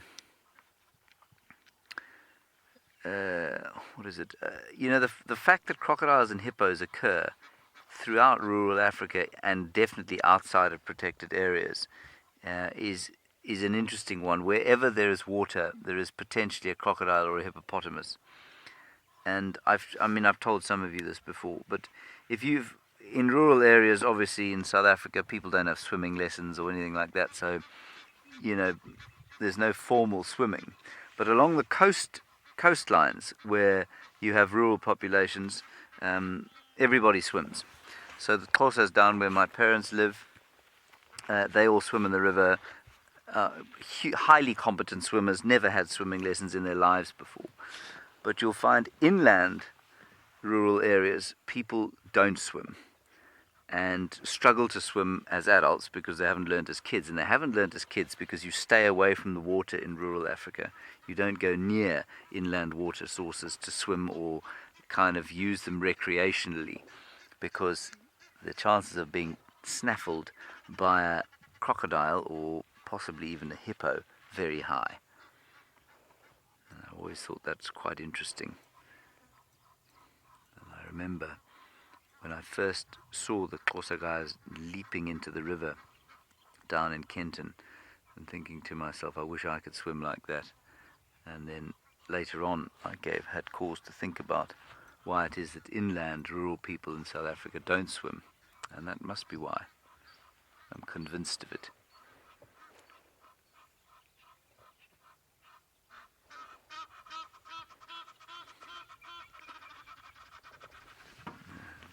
Bit of a display there from our Egyptian gooses.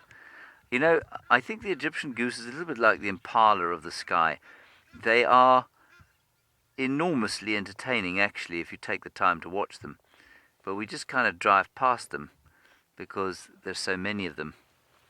They also make a noise that is very unpleasant.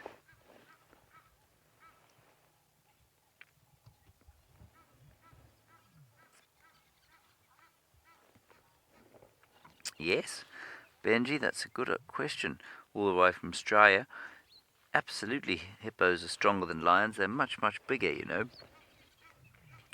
Lions weigh a very, very, very, very, very big lion weighs about 250 kilograms. And a very, very, very, very, very big hippo weighs about 2,500 kilograms. So about 10 times the size. And so, yes, hippos are much stronger than lions. But you see, lions hunt in groups. So if a hippo is ever hunted by a lion, it won't be one lion that hunts it. It'll be many lions and probably a small hippo. But that doesn't happen very often.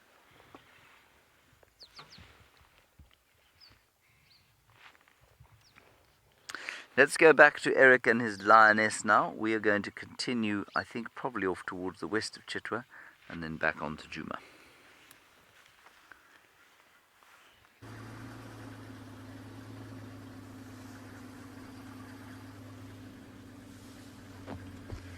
So we have just come back down into the riverbed where we are looking for this lioness. We managed to see her crossing from the right-hand bank to the left-hand bank, and then she disappeared to the left of us. And one of the things that we may be slightly a little bit worried about, and giving this lioness as much space as she needs, is this troop of baboons that's right here. So she saw them. The baboons haven't seen her. They're all going about their day as nothing's happened, but this lioness was showing a lot of interest in her, in these baboons, and they would probably consider baboons like this as a threat, especially to some young cubs. That's why we're just trying to give as much space as possible to try and let this play out as naturally as we can. So I'm sure there's been a lot of viewers that saw a video that went viral about 2 months ago now of a big male baboon that caught a very, very small, tiny lion cub who was probably only 2 or 3 days old, and that is phenomenally rare. I think this lioness's cubs are probably close to a month old, and so they're probably big enough for these baboons not to really do anything. And those lion cubs will know that if the mother's not there, they're unsafe, so they're just going to sit quietly, dead still, and not reveal themselves by moving around too much. And we've been watching these baboons. They're literally just looking for things to feed. So they've been crossing the riverbed. They've been picking at little grass seeds and little leaves. There's no sign of agitation whatsoever. So I think as it stands, everything is perfectly fine, and nothing's really going on with hopefully nothing's going on with the lion cubs.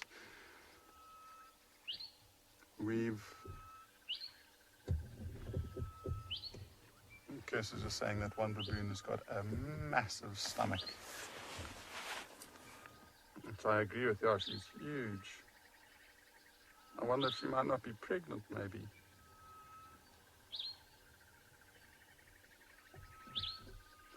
I'll err on the side of caution and not ask her. Yeah, I'm going to see if we can get a view of this lioness. I mean, she she was crossing over this bank, and I mean we wouldn't be able to drive up there with the vehicle, so we'll just have to try and drive around and look down a channel. It's actually quite a cool view of those baboons. And if you're wondering if they're relaxed or not, that's going to give you a pretty clear indication. There's one that's lying down, getting groomed by another one. So, I mean, these ones don't think that anything is happening whatsoever.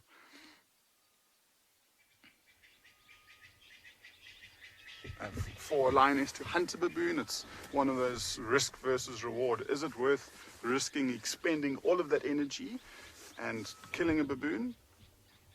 Is it going to give her enough meat for her to sustain herself and, I guess, acquire the energy that she's spent on hunting the baboon?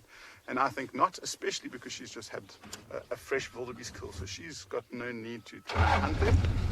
Maybe try and chase them away, but she won't physically expend all of that energy trying to hunt these baboons. What I'm surprised about is usually there's a sentry within the troop, so one that will be sitting up on a very high branch looking, and there doesn't seem to be any this morning. And I mean, if there was one, they would definitely have seen that lioness, and there would be quite a lot of noise and agitation and nervousness that's happening with the troop. Whoopsie. It would be rather embarrassing if I stalled at this moment. Are we coming onto the other bank where we might be able to scan down and have a look to see where this lioness is? We're not off-roading around her. We're just trying to remain as sensitive as we possibly can around this lioness, so she feels that she's not being put under pressure by us. So if she has disappeared and moved into a bush, that's the last we'll see of her this morning. Okay, cool. So this troop of baboons is now walking straight across the river, more running away from us than anything. A couple of babies on the mother's backs, which is very cool. We're going to send you back to some other young animals with Trishala. Our little Ellies are so playful. Look at them. Ooh, I want a space. So there's a really, really tiny waterhole there. A tiny one. In fact, when they use their little trunks, oh, someone's got it. The little trunk had pulled that little tail just now.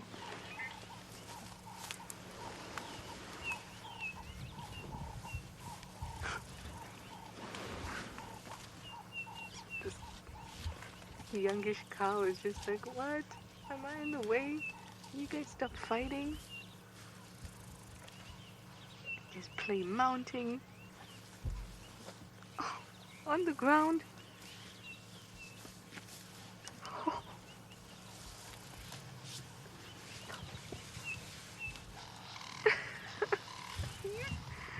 Oh goodness, what is going on here?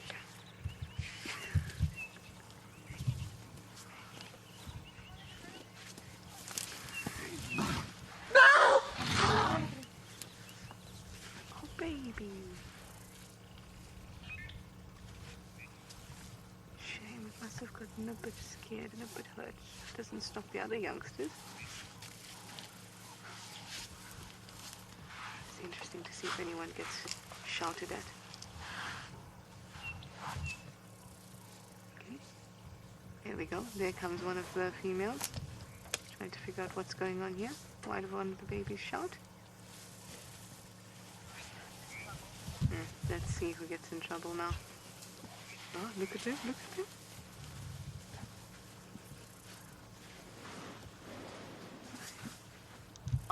So interesting.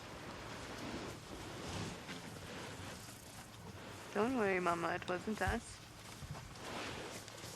So I'm just going to check. Did you do something to my baby? If you did something to my baby, I'm going to be very upset with you. No, I didn't do anything to your baby, don't worry.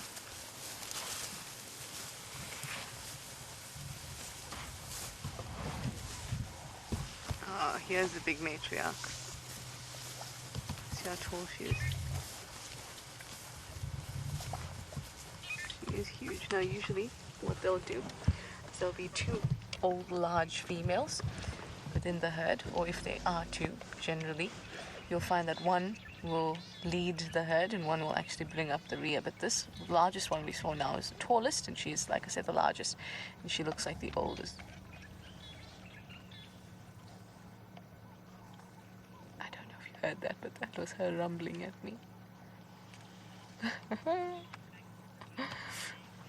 So I'm quite sure that that one there is the matriarch. Well, they've moved now. Too much playful time. Too much. There's now somebody's cried. There's been an accident, an injury. Time to go. No more playtime. All right. But there is still playtime happening at Eric. Oh, at Ambion's in Gala with Eric, and it's with some baboons. So let's go and see how their playtime compares to this playtime.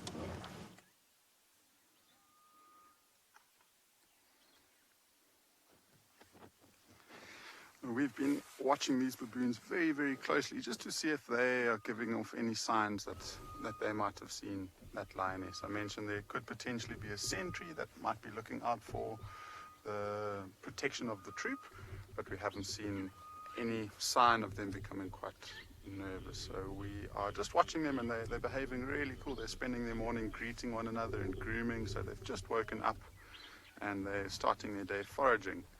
Some really, really young ones that are full of energy and irritating some of the big males. A few of them, I don't know if you can see, climbing right up that tree, and they make it look so effortless. Ooh. So, baboon on honeymoon there, want of a better word. This big male here was very interested in the female. Lucky we didn't get that on camera.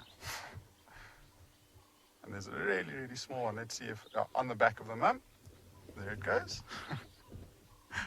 That is awesome. It looks so sleepy. It's rubbing its eyes. It doesn't really want to get going for the morning. Oh. That's awesome.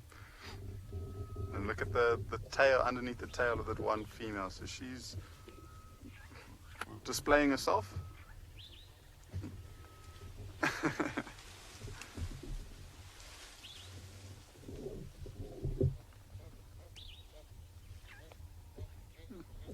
The whole troop has moved off except for two that are in the riverbed, and one looks like it's sleeping whilst the other one is combing through its coat.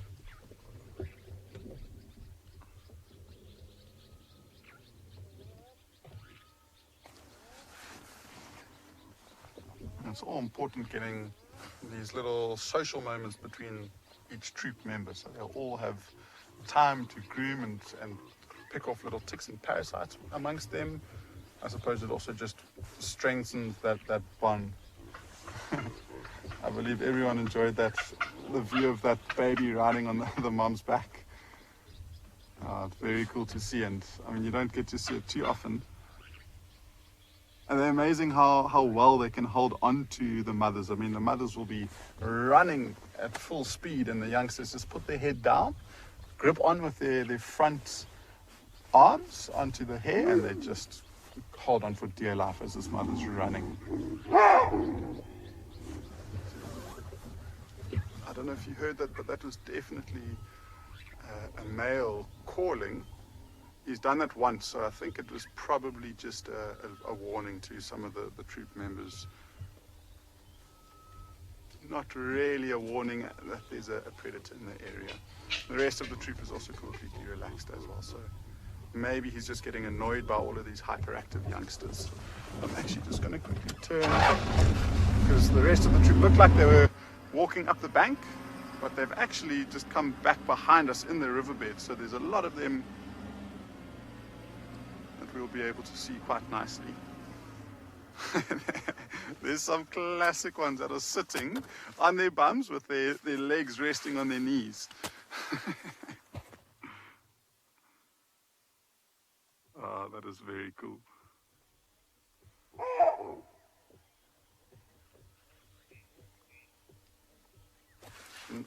Nancy's asking if a lion will actively hunt a baboon to catch and kill it, and they might. I think I was just discussing a little bit about the risk versus reward. And is it worth chasing a baboon and potentially catching it versus the amount of meat that it will get from it? And I suspect that if a lion is moving through an area, it will more chase baboons out of curiosity. Maybe the youngsters might spend more time hunting baboons than the adults. But it's much better to expend that energy on catching and killing something like a zebra or a wildebeest, where if you catch something, you've got a lot more meat on offer. And so you've got a lot more reward for the risk that you've expended. I think also one of the things is this troop, if they happen to see a lioness or even a male lion, they'll become very aware. They'll know that it's a significant danger to them. And one of the first things that they'll do is just climb up to the very top of the trees. And a lion being so powerful or so heavy, they don't really have that strength to power ratio or weight to power ratio that a leopard does. So they won't be able to climb up to the very top of the trees to hunt the baboons.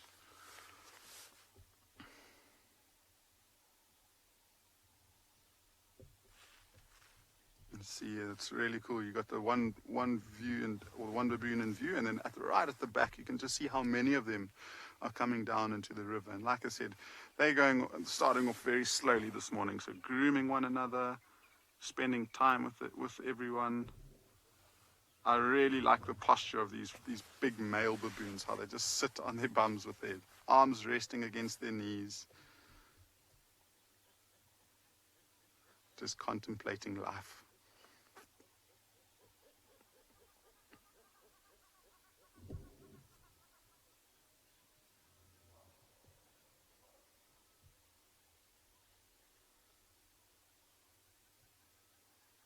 Female looking for a bit of attention. She didn't really get much. She almost went down and turned herself around, so probably trying to get that female or that male to show a bit of interest in her, and trying to get herself cleaned.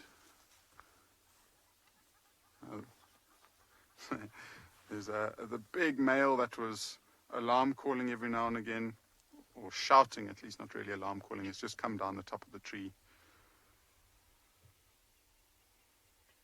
And then there, Marcel, another youngster on the mother's back, but further to the right. Yeah, that one is even smaller, I think. It is tiny. See, it's got that racing mode grip. Anna Marie, you saying that it's a pretty big troop, and I agree with you. I think it's huge. I just don't know the exact amount that's in it. But I mean, if I had to guess, maybe close to maybe 40 individuals, which is very, very big for a troop. I mean, that just goes to show that resources are good at the moment. They're happy being in large numbers like this. I'm sure if there were fewer and fewer resources, there'd be more competition for food. Oh, that youngster got a big fright.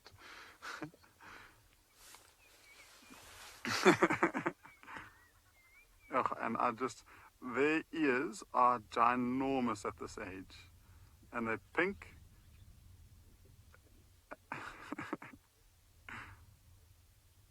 It's doing pretty well. I mean, it can run quite nicely.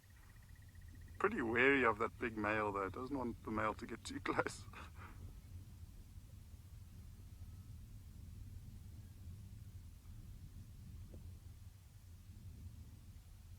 Oh, no ways. It's riding the male. I don't think I've ever seen that before. It's literally just latched onto the tummy of the male. That's insane. Oh, another female showing herself off to that male. Ew. I think what's really cool is that the male's tolerating it and allowing it to happen. So it must happen often. Well, I've never seen it myself. That's really cool. That baby looks like it's just about to lose its grip. There you go. Oh, that's awesome.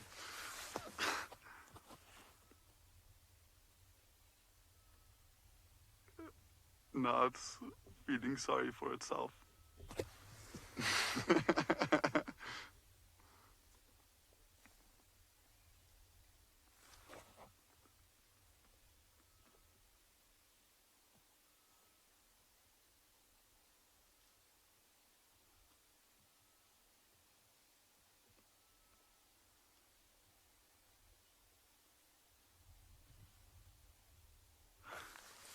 It's nice to see that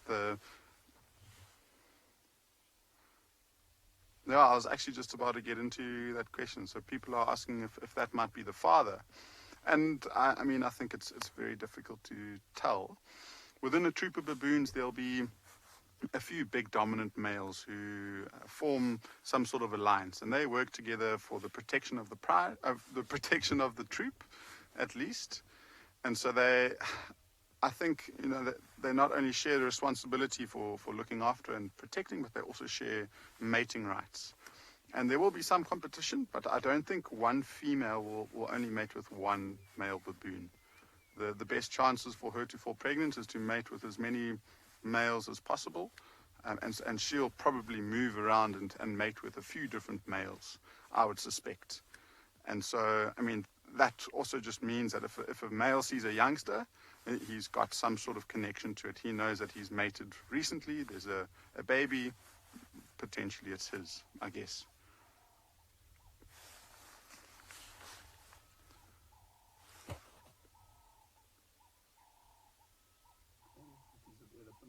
Yeah, now it's picking up a piece of dried up elephant dung.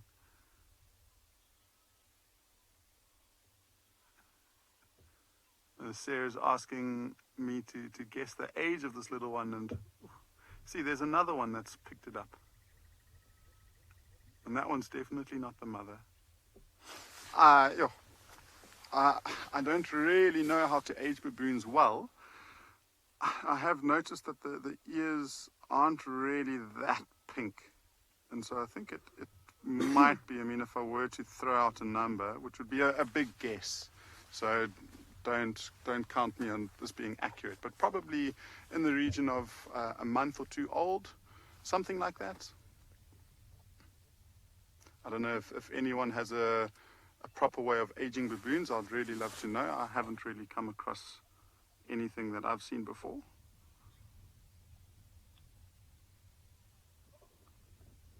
It's definitely the youngest one in the troop, and I suppose it being so young, it's lots of individuals want to greet it and say hello to it, and so they're coming by and picking it up. I'd love to know where the mother is, and I think that one could be the mother because it's chasing away one of the young ones that try to pick it up. But then again, it's not really going straight back to the youngster.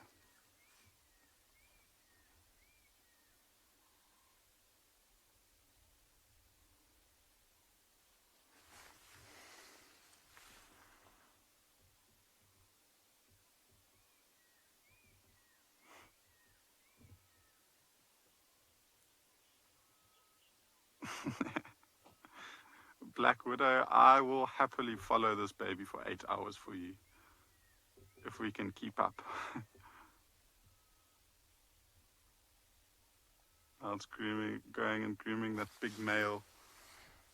Amazing, and they know how to do that at such a young age. And I suppose a lot of that is from watching the rest of the troop. And so I don't think they're actually taught how to do it, but they just look and they see the behavioral changes. Ha! There's a lioness. The lioness is there on the right. Look at the change in baboons. I just got a glimpse of that lioness.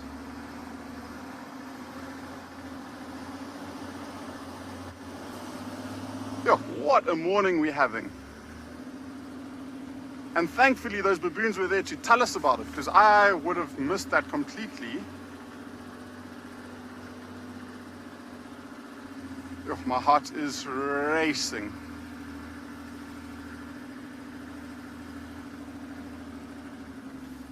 So I saw her crossing. Like, you just have to start thinking, like, is this the moment? Is this the moment that she's going to show her cubs to us? Oh, goodness.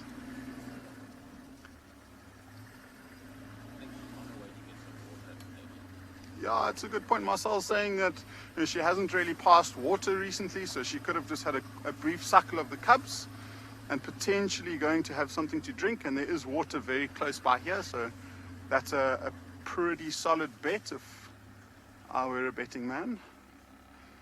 You see anything there, Marcel? Okay. We are very, very, very close to that pan, so let's quickly go back. We might end up just looping around. And I'm sure if she is walking towards that waterhole, she'll have something quick to drink and then she'll probably return to the river. So maybe we see her crossing again.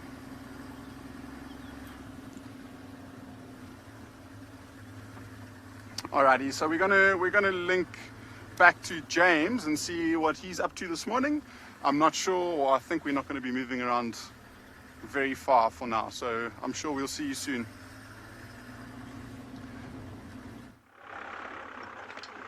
Yes, I cannot remember the last morning that I had where I saw so little.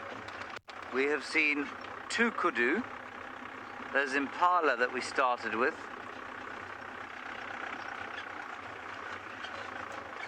Otherwise, that's it. Oh well. I wish we'd have a baboon sighting like that. It's very interesting that the youngster was climbing on the male, but it's not actually that unusual. We tend to think of it as being unusual, but if you read about baboon behavior, you may well find that male is trying to get favor with the mother. Could be a brother, a related, or an uncle or something, so it could be quite closely related to the youngster. It's unlikely that it's the dominant male, but it's not impossible. What do you got there? A what?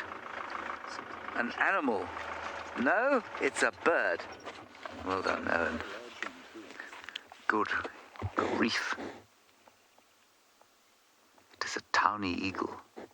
Ooh. Now there's something special. Well spotted, Owen. A towny eagle.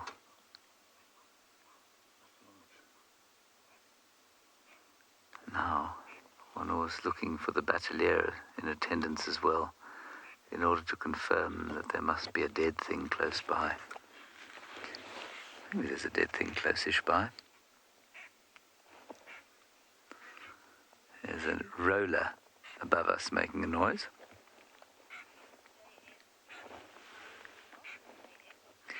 JS, we would try and find a steenbok, and we have seen some steenbok in the last few days, but what happens is that you put the camera on them and then they look at the camera briefly.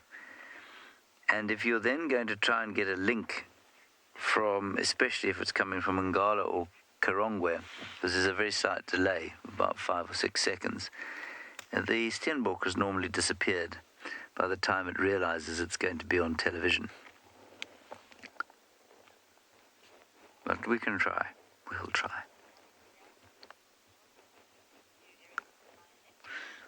Right, the towny eagle is flying away, or getting better vantage. You're going to go back to Eric and his Lioness.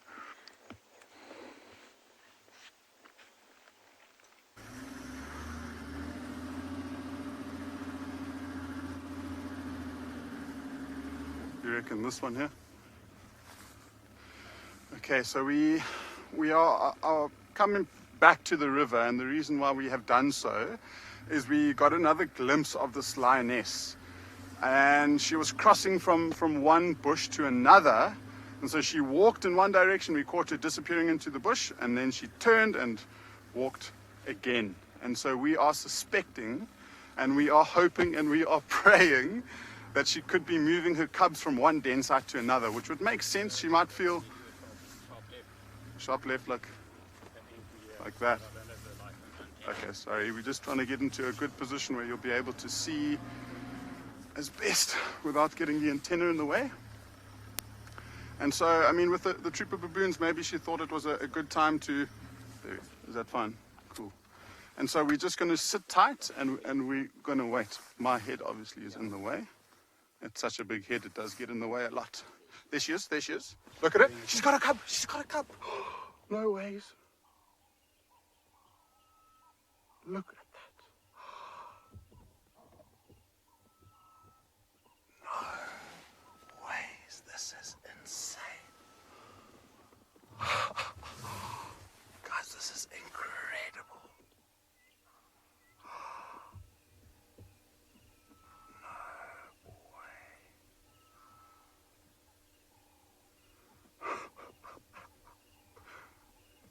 I can't tell you how incredible. I've gone dumb. I'm shaking.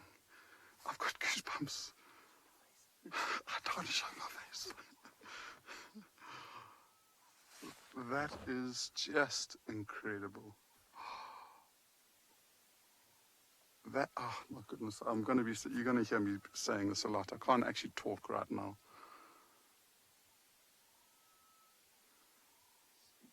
Oh my word. They are tiny, tiny, tiny little lions. Oh.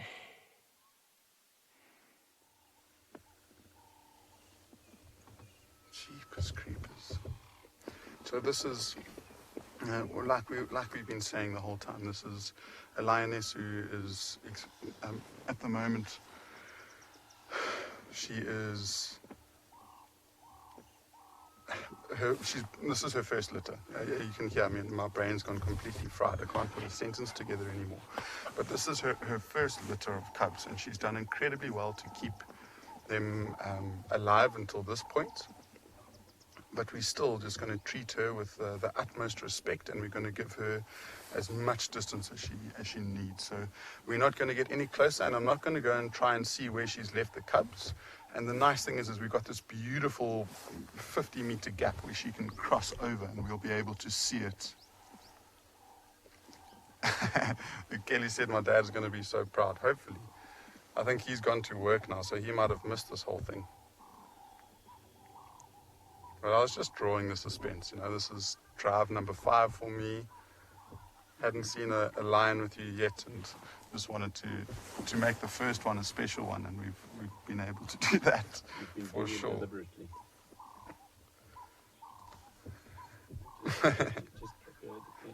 My head's getting in the way again. Sure, this is... So she's moved once and came back, and we saw her moving across a second time. And so that is, as far as we know, that's 2 cubs.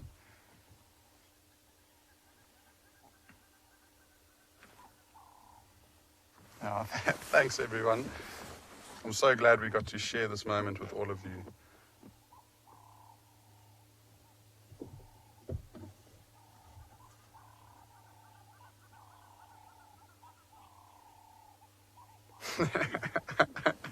Michael, I can guarantee you I would have passed out if she was carrying a white cub. This is, in my 5 years of being a guide, this is literally the second time that I've ever seen this happen before. And so, yeah, I don't know what I would have done.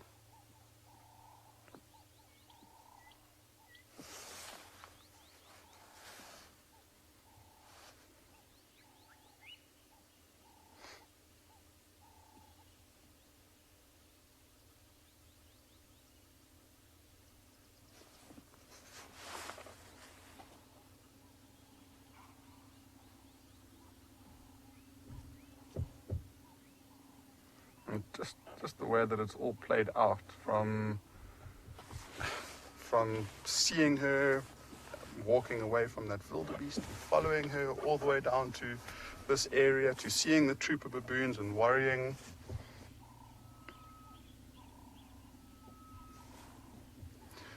Yeah, I think that was exactly it. She probably felt that they could potentially cause damage to her cubs. I mean, they are still very, very small. And so she saw those baboons, and when we watched her, She wasn't actively running in and trying to chase them away. She was actually being very sneaky about it. So what she was doing is just trying to make sure that the baboons didn't see her, so that she could get to the last area where she had her cubs, and just make sure that they're all okay. And I think she probably just got a little bit freaked out, and that's why she decided to move them across. And I mean, it's perfectly natural. That's what they do. They move from den site to den site because it's the smell isn't concentrated in one point, or it does get concentrated. So she needs to move it to prevent that smell from becoming too strong, where baboons might easily be able to smell it and go and investigate.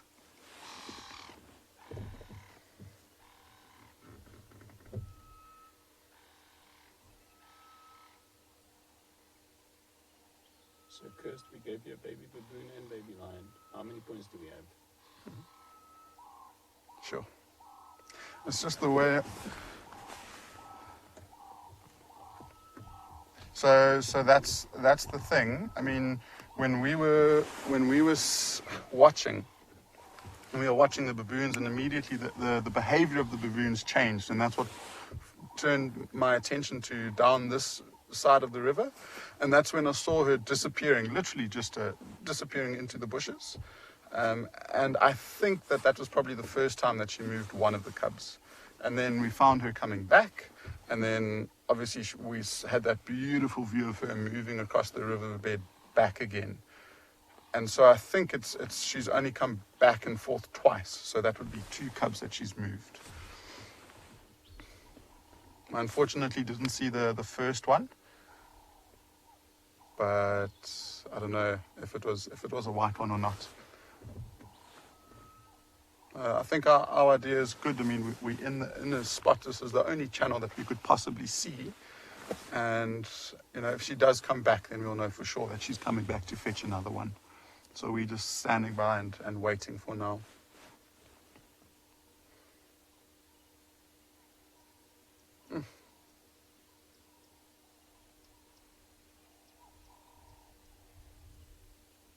Oh, but I was saying, just to follow the whole event and the story of her is amazing.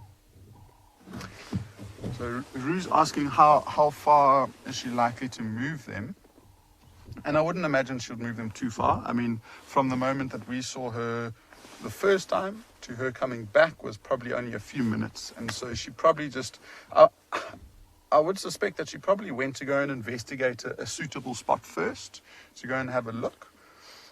And then she would find the spot, and then she would come back and move them. So she would travel the shortest time possible to the new den, where she wouldn't have to walk around with the cub being exposed and more at risk of being in danger. So she would go from one spot straight to another, and it would probably be meters-wise, maybe between 50 to 100 meters away. That would be enough to deconcentrate the smell of the lions.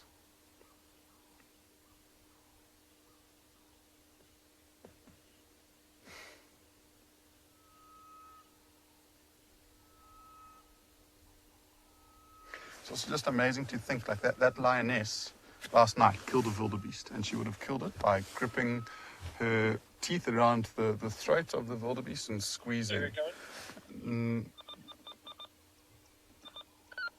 And now she's come to the point where she's just using those jaws so delicately to pick up the cub and move it from one point to another. So completely contrasting ways of using those sharp teeth. But Greg was asking how long will she and the cubs stay away from the rest of the pride.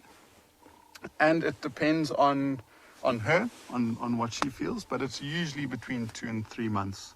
And it won't be like a big meet and greet and then that's them. They'll be with the pride for maybe a day or two, get the other members to meet them and to greet them, and then they'll move, or she'll take them away again.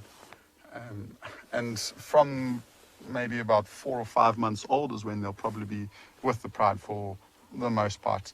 There'll be a time where if they're walking too far or if they've gone hunting, they'll leave them in one spot, maybe leave them with an adult who look over them, but sometimes they just leave them by themselves and then go off and hunt. Once they've caught something, they'll come back and fetch the cubs. So from 6, 7, 8 months old, they're pretty much following the pride around every single day. But for now, it's another 2 or 3 months or so before we start seeing that introduction.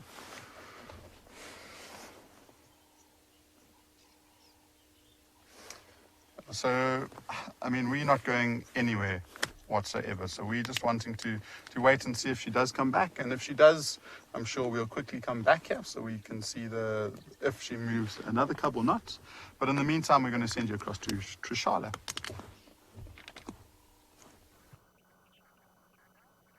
That sounds amazing. That is absolutely awesome. Now here we are with Ribbon. Hopefully she'll have her cubs out soon too. But I think that they're probably asleep in the nice warmth of the day as it starts to really warm up. But at least she's here. Still looking good, looking fluffy. Very nice. She's obviously gotten some time to herself now. To take care of herself. Now that she's allowed these 2 little balls of fluff of hers to roam around a little bit. But I do think that they're probably asleep. I was actually hoping that the other youngsters would be around, Swazi and Bailey, Sutu, because they were just amazing last night. I so really, or not really, but when something becomes your job, you do it all the time, and obviously there's you viewers, and we're doing it for you, and there's all of that kind of takes over. And last night, when the 3 last set of cubs, 3 from last year, or actually last year, and some year before, when they came along and they were sniffing my feet and licking this cord and all of that, you couldn't really see because it was so close to me that the camera couldn't quite get it. And it was such a wonderful personal moment. It was such a beautiful moment for me. It just felt like it was mine. It was mine and the hyenas, and absolutely loved it. And it just did something in me again. Sometimes you need a little reminder. And I know it's amazing to be out here and do this work. But a lot of the times it's not just me. It's you guys, it's me, it's the director, it's the cameraman, it's the animal, and they're all working together to do a fantastic job. And it's sometimes really nice to have those few personal moments where you feel it's just yours. But now I've shared it with you, but that's okay. I wanted to, because that feeling is something I've really got to hold on to, and I'm sure some of you experience it too. When you're at home and you see a certain look in the animal's face or eyes, and you feel that somehow you're connected to them. So I was a little bit greedy and decided I'm going to come back here and try to steal the moment again. But of course it doesn't work like that. But I tried anyway.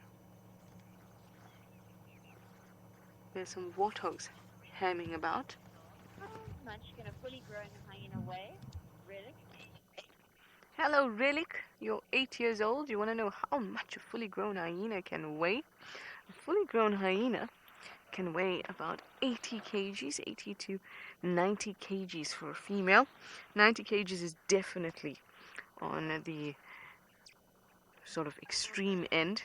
I think when they're fully fed, large matriarch female can be about 90. But generally it's about 80 kgs for a female. Males are much less. They're more around 60 to 70 kgs.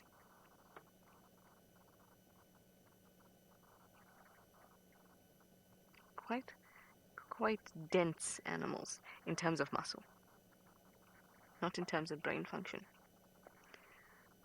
When it comes to brain function, I think that they are really, really ahead of the game. Hi, Reppy. You'd like to know if these termites are still active in the mound where these hyenas are. They can be active in certain parts. Now, this particular mound, it doesn't look very active, and I can tell because if it was, you would see little chimneys, little openings. And you'd also see activity in terms of parts being closed off and parts being opened up. So at least on this side, it doesn't seem like it's active. On the other side, perhaps it is. I haven't had a good look. But most of the time, termites will actually share the mound with whichever animal is deciding to use it as a home. But they don't generally use the same parts. And termites don't always need to use a certain part of the mound or the entire mound.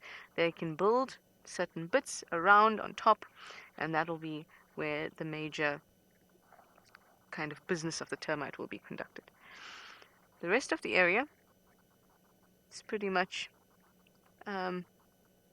real estate for many, many animals. From warthogs, porcupines, mongoose, squirrels sometimes if they feel like it, hyenas. Lots and lots of different animals. It's quite interesting to see with mongoose. I see it quite a lot, where you'll have one side of the mound that's quite active with termites, and you can see new chimneys being built. You can see that the soil will actually be slightly darker because it's being taken out from the ground and pushed up. While the mongoose is still playing on one side. Davi, I have a friend here. I'm not sure what type of spider it is because it's very tiny. But perhaps your camera will help us.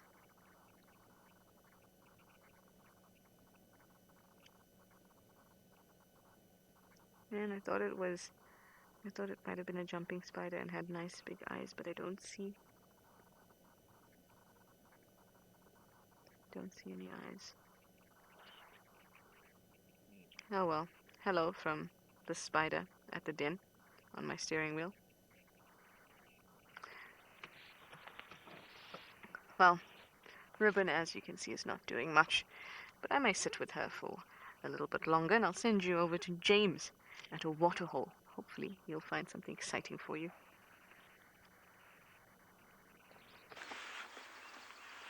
So exciting! You've got nothing on us with your cubs in mother's mouth and that sort of thing. Here we've got, I think there's a hippo there. Yes, a hippopotamus right at the far end there.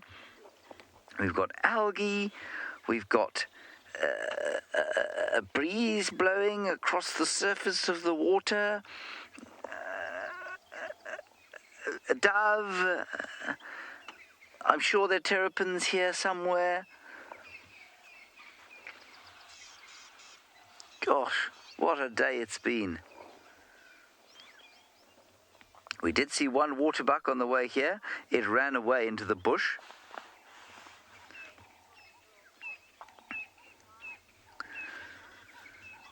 Tamara, you're 11 years old and wondering if any of the guides have ever played the wonderful game known as Bok Drol Spuch. Now, what a wonderful game that is.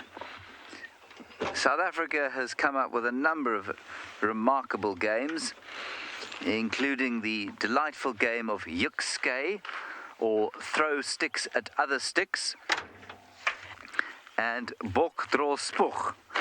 Now, for those of you who do not speak Afrikaans, Bok Drol Spuch is the game of spitting the dung of an antelope. We're not going to spuch that because that is carnivore scat, not a carnivore that I've managed to see, obviously. And it just so happens that today is the kind of day where I can't even find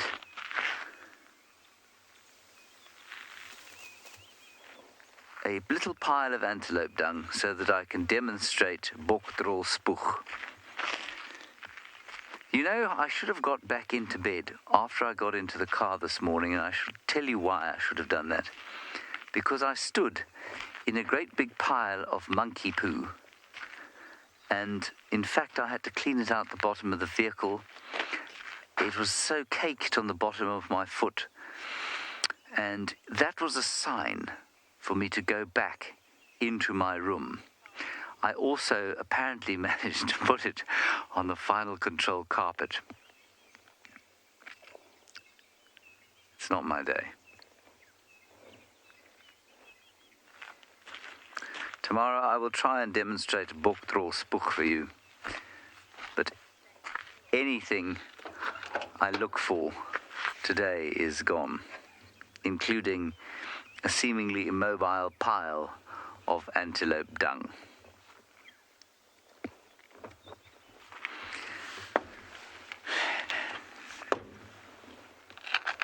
Thank you, Owen, for casting your camera onto the vast array of entertainment available here at this waterhole.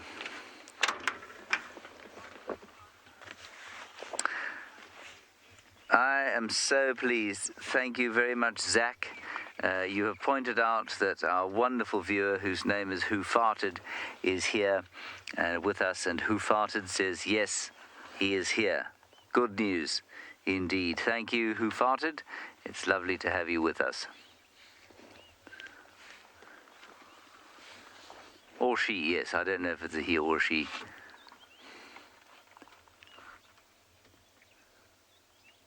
Do you think that that hippopotamus, other than being completely submerged, could show less of itself? Because I don't. 1 inch of nose, eye, and ear. It looks like the ones you buy in the garden shop that you put in your pond, so that you may think of days like this. I'm obviously being deeply curmudgeonly right now because it is a beautiful day. Lovely, warm autumnal sun warming my face. And in comparison, of course, with so much of humanity right now, I am in absolute paradise. So I have naught to complain about, except the monkey dung. I am going to complain about that. That was unfair of the universe.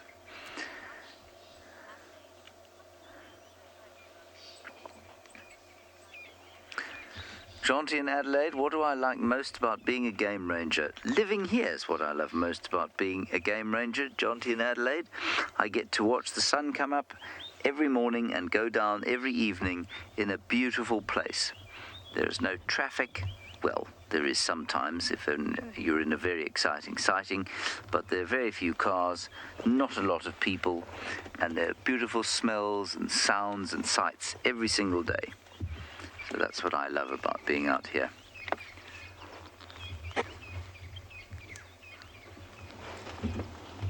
Sometimes there are even animals.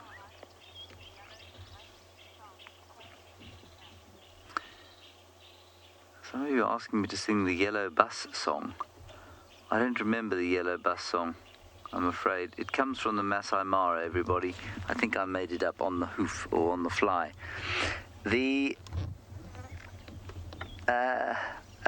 grebe is way across the other side there, and I think she's carrying her babies. Can you see it there? Yeah, it's kind of there. There we go. Just gone under. No, then it's not carrying its babies. No, it's not. Oh, yes, they are going under. That's right. The same one. I'm sure it is. Kirsten Extreme swimming lessons. Kirsten thinks that they're having extreme swimming lessons, but I'm not sure that that's true. The Yellow Bus song. I don't remember that one.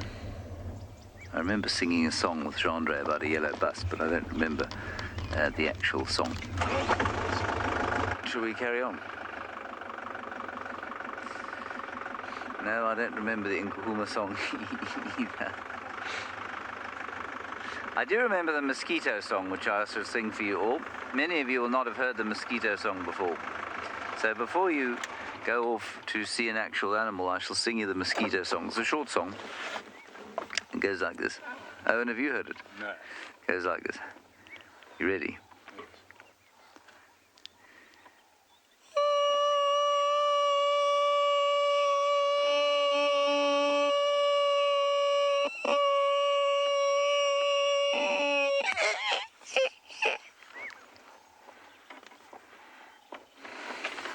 You can clap now, Owen. You're going to join in the chorus. Yeah, it's kind of doesn't have a chorus or verse, just in one. We're going to go to Tishala now, who's with an animal. poor dog. I do have an animal. She is basically, or rather I am mirroring how she feels at the moment, because the sun is amazing. Really, really amazing. It's making me a little bit tired. I could so sit on a termite mound right now. Sleep like her. She looks so peaceful.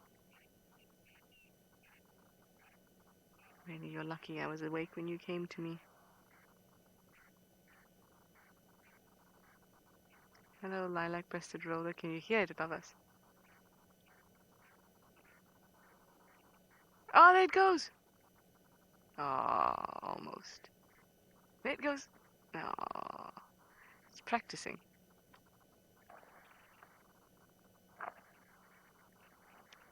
Thought it was going to roll for us.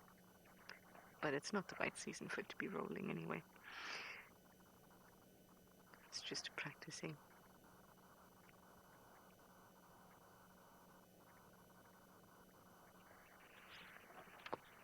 Just going to pull out my binoculars for a moment because I thought I saw something. The thing I saw is a snake, I think. Either that or it's a lichen on a branch. Nope, never mind. It's some lichen on a branch. It's just that branch right there. It makes me think it's a snake, though. Can you see it next to the right? Just in there, straight in and up by the lichen. There, rolled up. I thought that was a snake. Never mind. Instead of showing you lichen on a branch, Eric at Ambience in Gala has an actual animal for you. It is very tall and very lovely. It is a giraffe.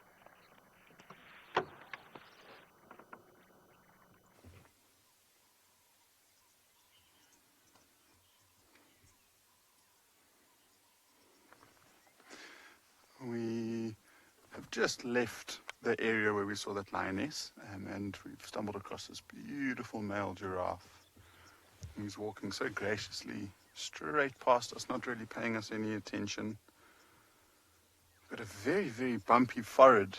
It almost looks like there's a bit of bone that's exposed through the skin there. See that?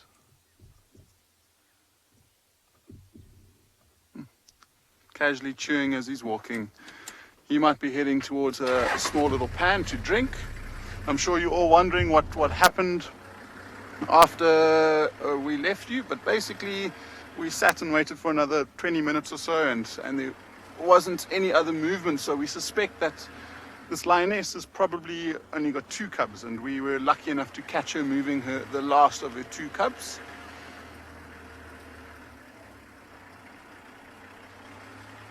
And we just decided, instead of putting unnecessary pressure on her, we were so lucky to get that amazing view and amazing moment with her, so we decided to leave them be, and we might try in the next couple of days to see if we see anything else, but in the meantime we're going to spend some time with this giraffe. And I mean, he's so gracious and such a dark color. I mean, he's pretty much around his midsection is completely black and very brown as he starts coming up into his neck. And he looks like he's got lots of fur missing on the side of his throat, a very lumpy forehead. And so I think he's quite an old male, and a lot of these things would have been caused by fighting. I do know that there is a parasite that eats away and forms a big scar around the neck. And so Molly's asking about that neck, and I think it's a small little parasite that eats away over here, and then when it's ready to leave hosts, it comes out onto the surface of the neck and becomes an open wound, and then with the likes of oxpeckers, it irritates that wound and it makes it turn into quite a nasty scar, but it doesn't affect them too much. And we're just about to see this giraffe drink. This is going to be very cool. It's a small little puddle. He's walking straight there. This is going to be awesome. So let's see. Let's count how long he's going to spend drinking. I mean, he's got such a big heart that if his head goes below his heart, the blood pressure just increases a lot, and they need to pick up their head very quickly. I'm gonna bet on 20 seconds maybe. Let's see how long it takes him. Oh, a bit hesitant. Okay, starting from now.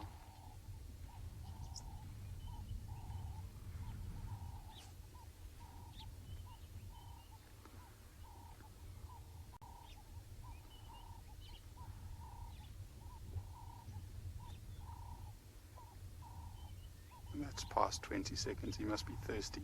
But as he finishes his drink, watch how he flicks up with his head. And that flick just helps the blood flow move back down his neck. There we go. There's a flick. Not too far off. He'll probably go down and have another drink.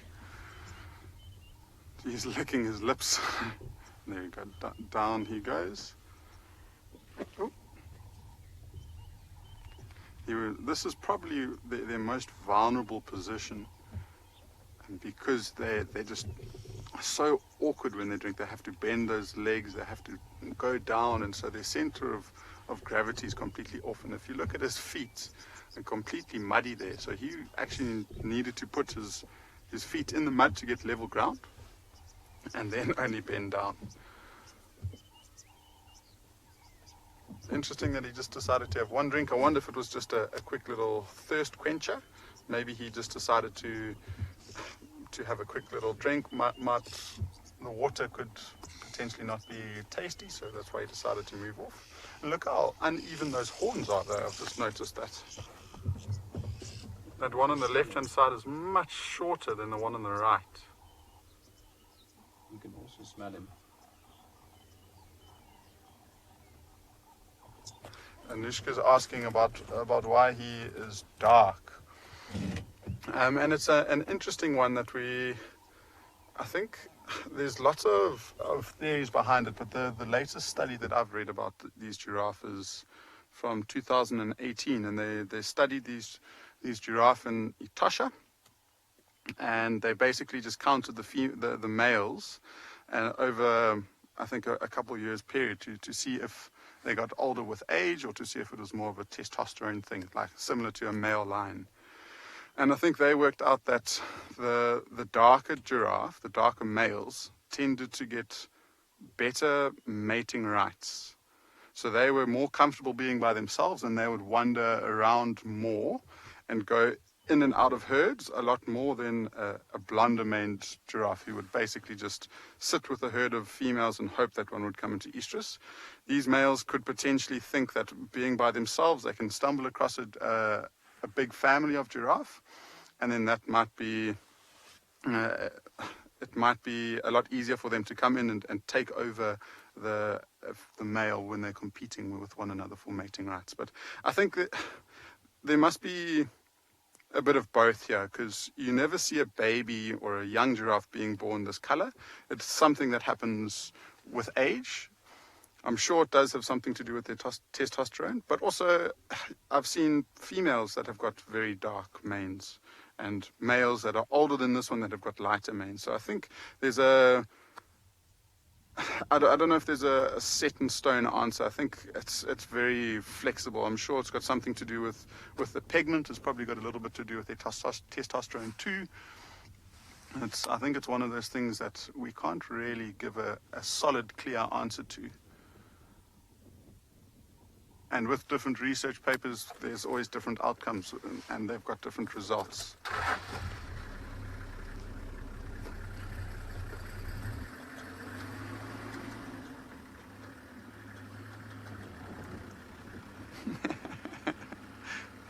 So Remind Me has asked a cool question about why they look like camels, and I'm sure they are related. I mean, they look very, very, very similar. I don't know how closely related they are. I know a giraffe's closest living relative is a funny species that you find in Central Africa called an okapi. But the Afrikaans, a very, very descriptive language, call giraffes a kameelperd, which is directly translates to a camel horse. Makes sense. Yeah, and Marcel being Afrikaans says, yeah, definitely makes sense. But I want to show you what an okapi looks like, and let's see, it's on page 100. There we go. This is an okapi, if everyone can see. I don't know if the sun's in the wrong direction, but very, very strange looking animal. So you only really find it right in the center of Africa, around the Congo. I think it's quite a jungle prone animal, a much shorter neck than a giraffe, but apparently this is its closest relative. A cross between a giraffe, a camel, and a zebra. A bit strange. I wonder how many people have ever heard of a okapi before. Not a common species.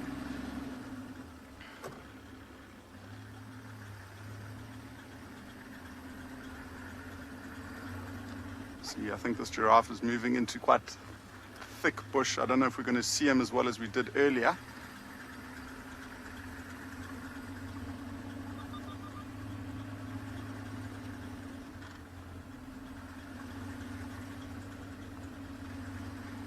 Alrighty, so we're going to leave this giraffe. We're probably just going to go and check a waterhole. It's starting to warm up now, so see if there might be any elephants or something in the next 20 minutes or so. So we're going to send you to James.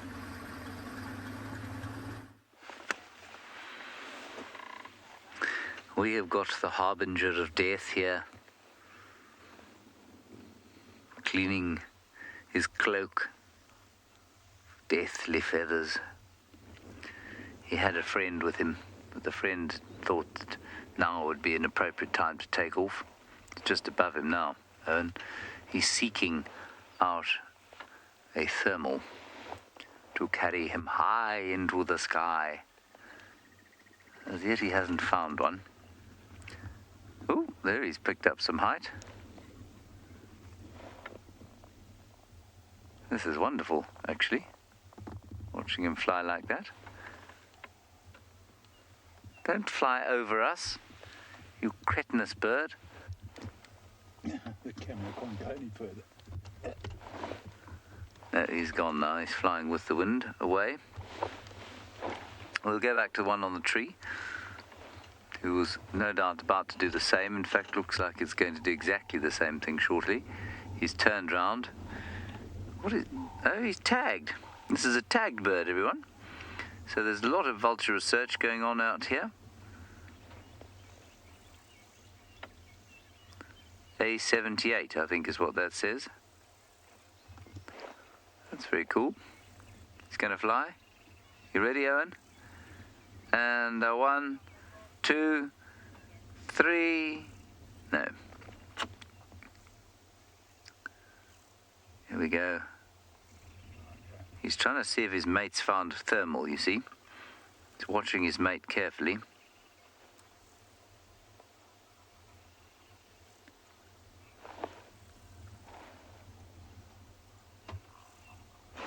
That's exactly what he's doing. He's just trying to see if there's actually a thermal. It's quite early still. And I suppose it's not early for them. They should be getting up around about now. The thermals will start rising.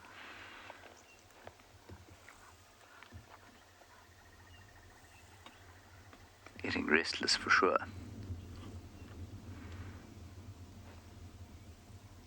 I would really love to be able to see like a vulture. There's one behind him now, flying past. Probably the same one. Hasn't managed to gain any height yet, really.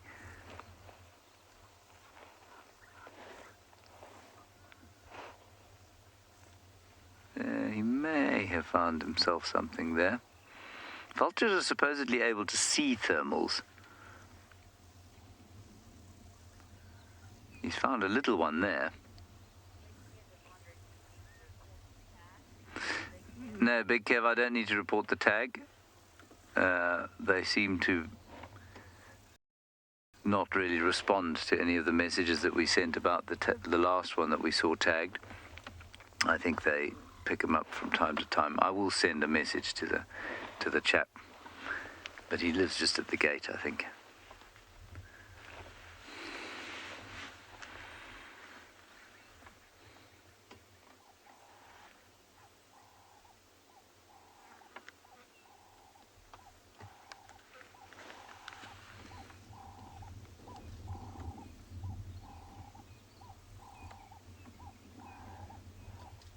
it cool?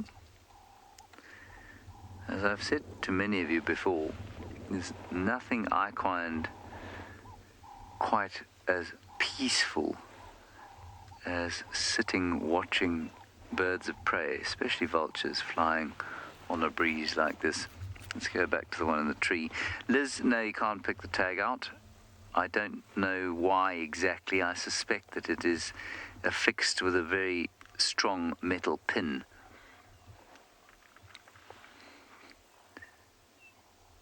It is A78. Is it as close in as we can get?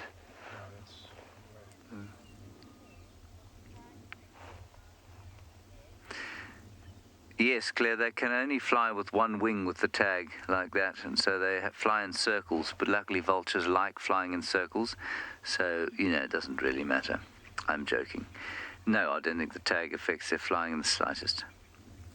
Maybe in a very strong wind, they may feel slight difference in drag between the two wings, but they'll just make a very slight adjustment with the other wing. So, no, I don't think it affects their ability to fly or move distance at all.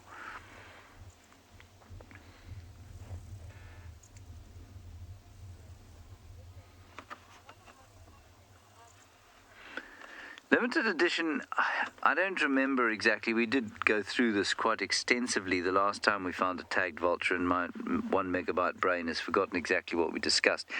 But I think what you'll find is that this is a released bird. So this is a bird that has been through some form of rehabilitation and has been released and is now living in the wild. I think that's how it went. I'm pretty sure somebody on the Twitter sphere will get hold of us now and say, yes, that is correct, or no, James is talking garbage.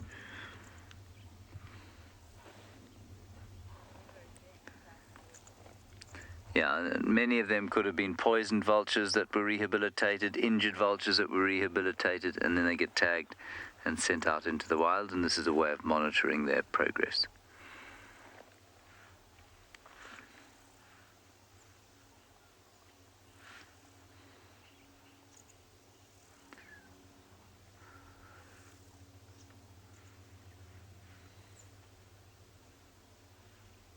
Yeah, chap's name is Andre Buerta. I'm afraid he was singularly unresponsive when I sent him the last pictures. Can everybody agree that that is A78? Yes?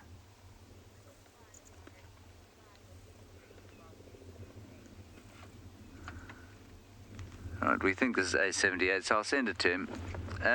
We could try and find the history, but like I say, I had very little response from the chap last time. I don't know why. I think he's obviously very busy.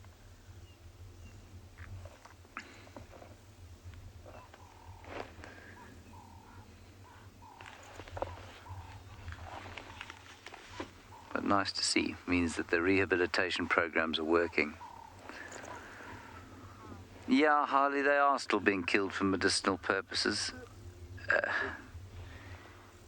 Is he being bombed? Is he about to fly? Human beings and their inability to stop killing things in the wild really is it's not something that's showing any signs of declining. So yes, they are killed for superstitious uses in various medicinal. I think medicinal would be a very strong way to describe it. I think they're used for superstitious and witchcraft purposes. And these are obviously very real things to some people. To many people they might sound ridiculous, but often if you consider some of your own beliefs and those sorts of things, they're relatively similar. So it really is a complicated question of going out into communities out here and saying, now, come on, guys, we really need these vultures. And, we can't be killing them to sell their heads to traditional healers. And it's very few people. It's not a lot of people. But, poison one carcass in order to harvest the vultures that come and die there, and you can kill 40 or 50 in one go very quickly. So unfortunately, yes, they are still being killed for superstition and witchcraft. And you'll probably find it's often by people who are not interested at all. It's probably that the actual poachers are not interested. They just need money. And so they are then selling these things at something like 5,000 or 10,000 rand a head to traditional healers. Which makes it even doubly tragic. James Richard, I agree. I remember the other two that we saw having 3 numbers, but I can only see 2 on this chap.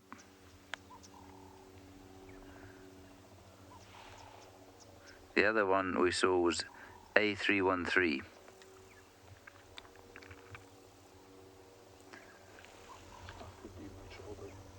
Maybe he's older. Maybe the white-backed vultures only had 2 numbers.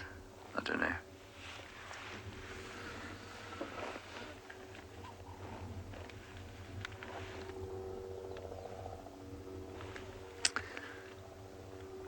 Right, we are now going to go across to Marcel, who will give us a fact of the day. Good luck understanding it. I'm sure I wouldn't.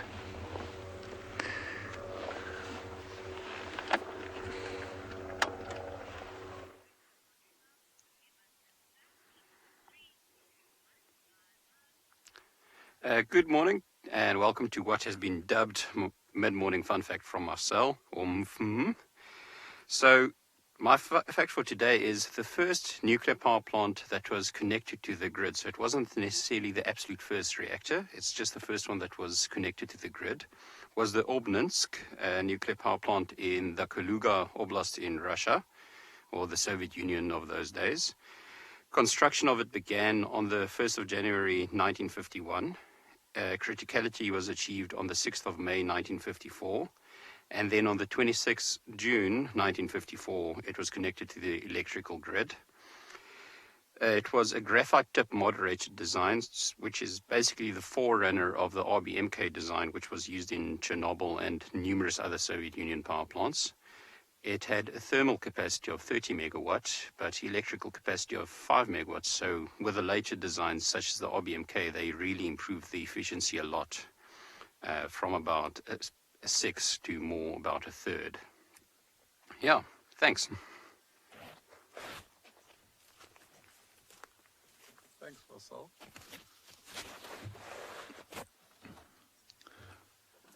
What a cool fact. I hope everyone remembers that.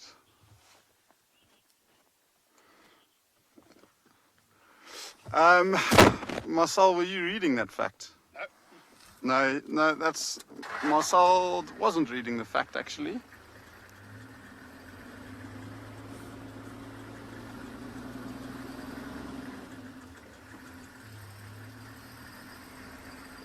Who would have thought, coming on safari and you start learning about the power of... Yeah. Marcel's a wealth of knowledge. He gives me 4 facts an hour usually, and most of them I've forgotten already.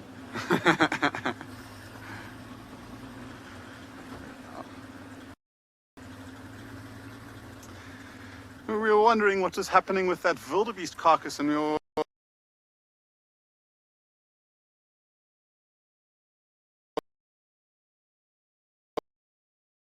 actually on there.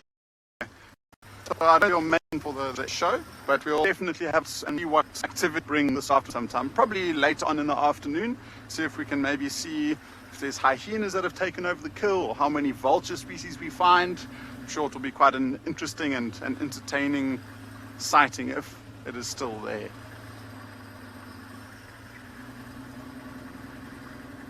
My heart rate has started to slow down, so I've started to process the facts that we managed to see a lioness carrying her cub, and that is just absolutely incredible. Like I said, that's the second time I've ever seen it. Quite a special morning. I hope everyone enjoyed it. And we were saying, Marcel and I, this morning, we said Marcel left his camera behind, I left my battery behind, and so we both said we were bound to see something epic because we didn't have any photographic equipment with us. But yeah, we are more than likely going to say goodbye to you for the morning now, and we'll probably send you across to James to finish off the morning.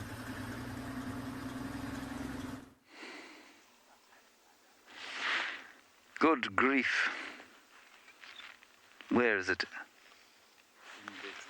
In the bush. Is he emerging? He's in the bush. He is in the thickest bush. There is a buffalo there. A buffalo bull, which we do not see very frequently these days. Oh, here he comes. He looks like he might attack us, Owen. Good morning. How are you? Yes, we're still here. Where are you going? Did you arrive here with some friends, or were you on your own?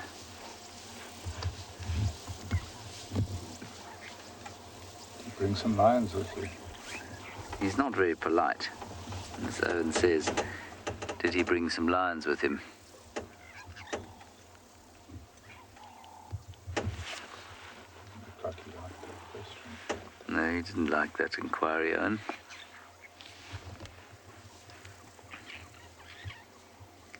You'll now go and find some shade to lie in.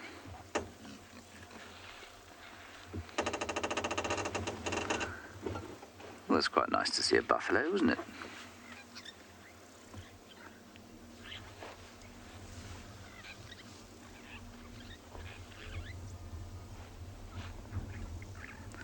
Not really going to compete with Lioness and cub in mouth. You know, Lioness with cub in mouth, or buffalo with obvious diarrhea problems. I think the lion wins. Kirsten just saying unless the buffalo was carrying a baby buffalo in its mouth. That would definitely have topped it.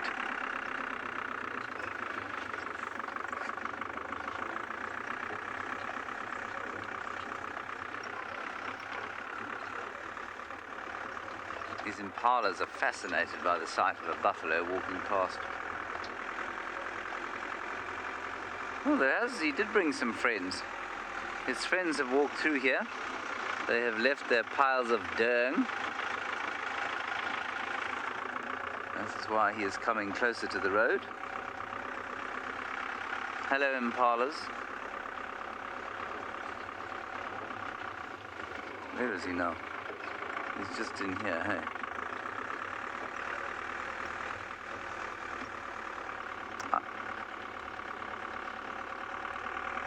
Thank you, Annaby. You say, now, well, Nanaby, you say you're impressed that I found a moving heartbeat. Not as impressed as I am, Nanaby.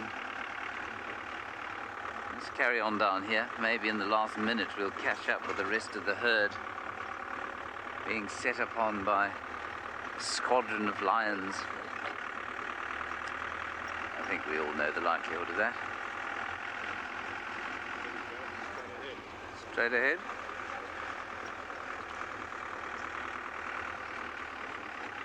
Kay Williamson, you say that I must find you the Torchwood Pride this afternoon. They are your favourite, no pressure. Kay Williamson, I'd love to do that for you. Unfortunately, the Torchwood Pride tend to live on Torchwood. On my right. What's on my right, Owen, other than guarri bushes by the thousand? Where are the buffalo? Absolute garbage. Just on the other side of the termite mound. Where? Show me one. Ah, yes. Look at that. We only have 20 seconds left of the drive. I'm going to have to do bokdrol spook this afternoon, everyone. I'm sorry about that. I'm sure that you're all very sad that I have not spent the morning spitting dung at you. We'll see you this afternoon at 3 o'clock. Until then, bye-bye.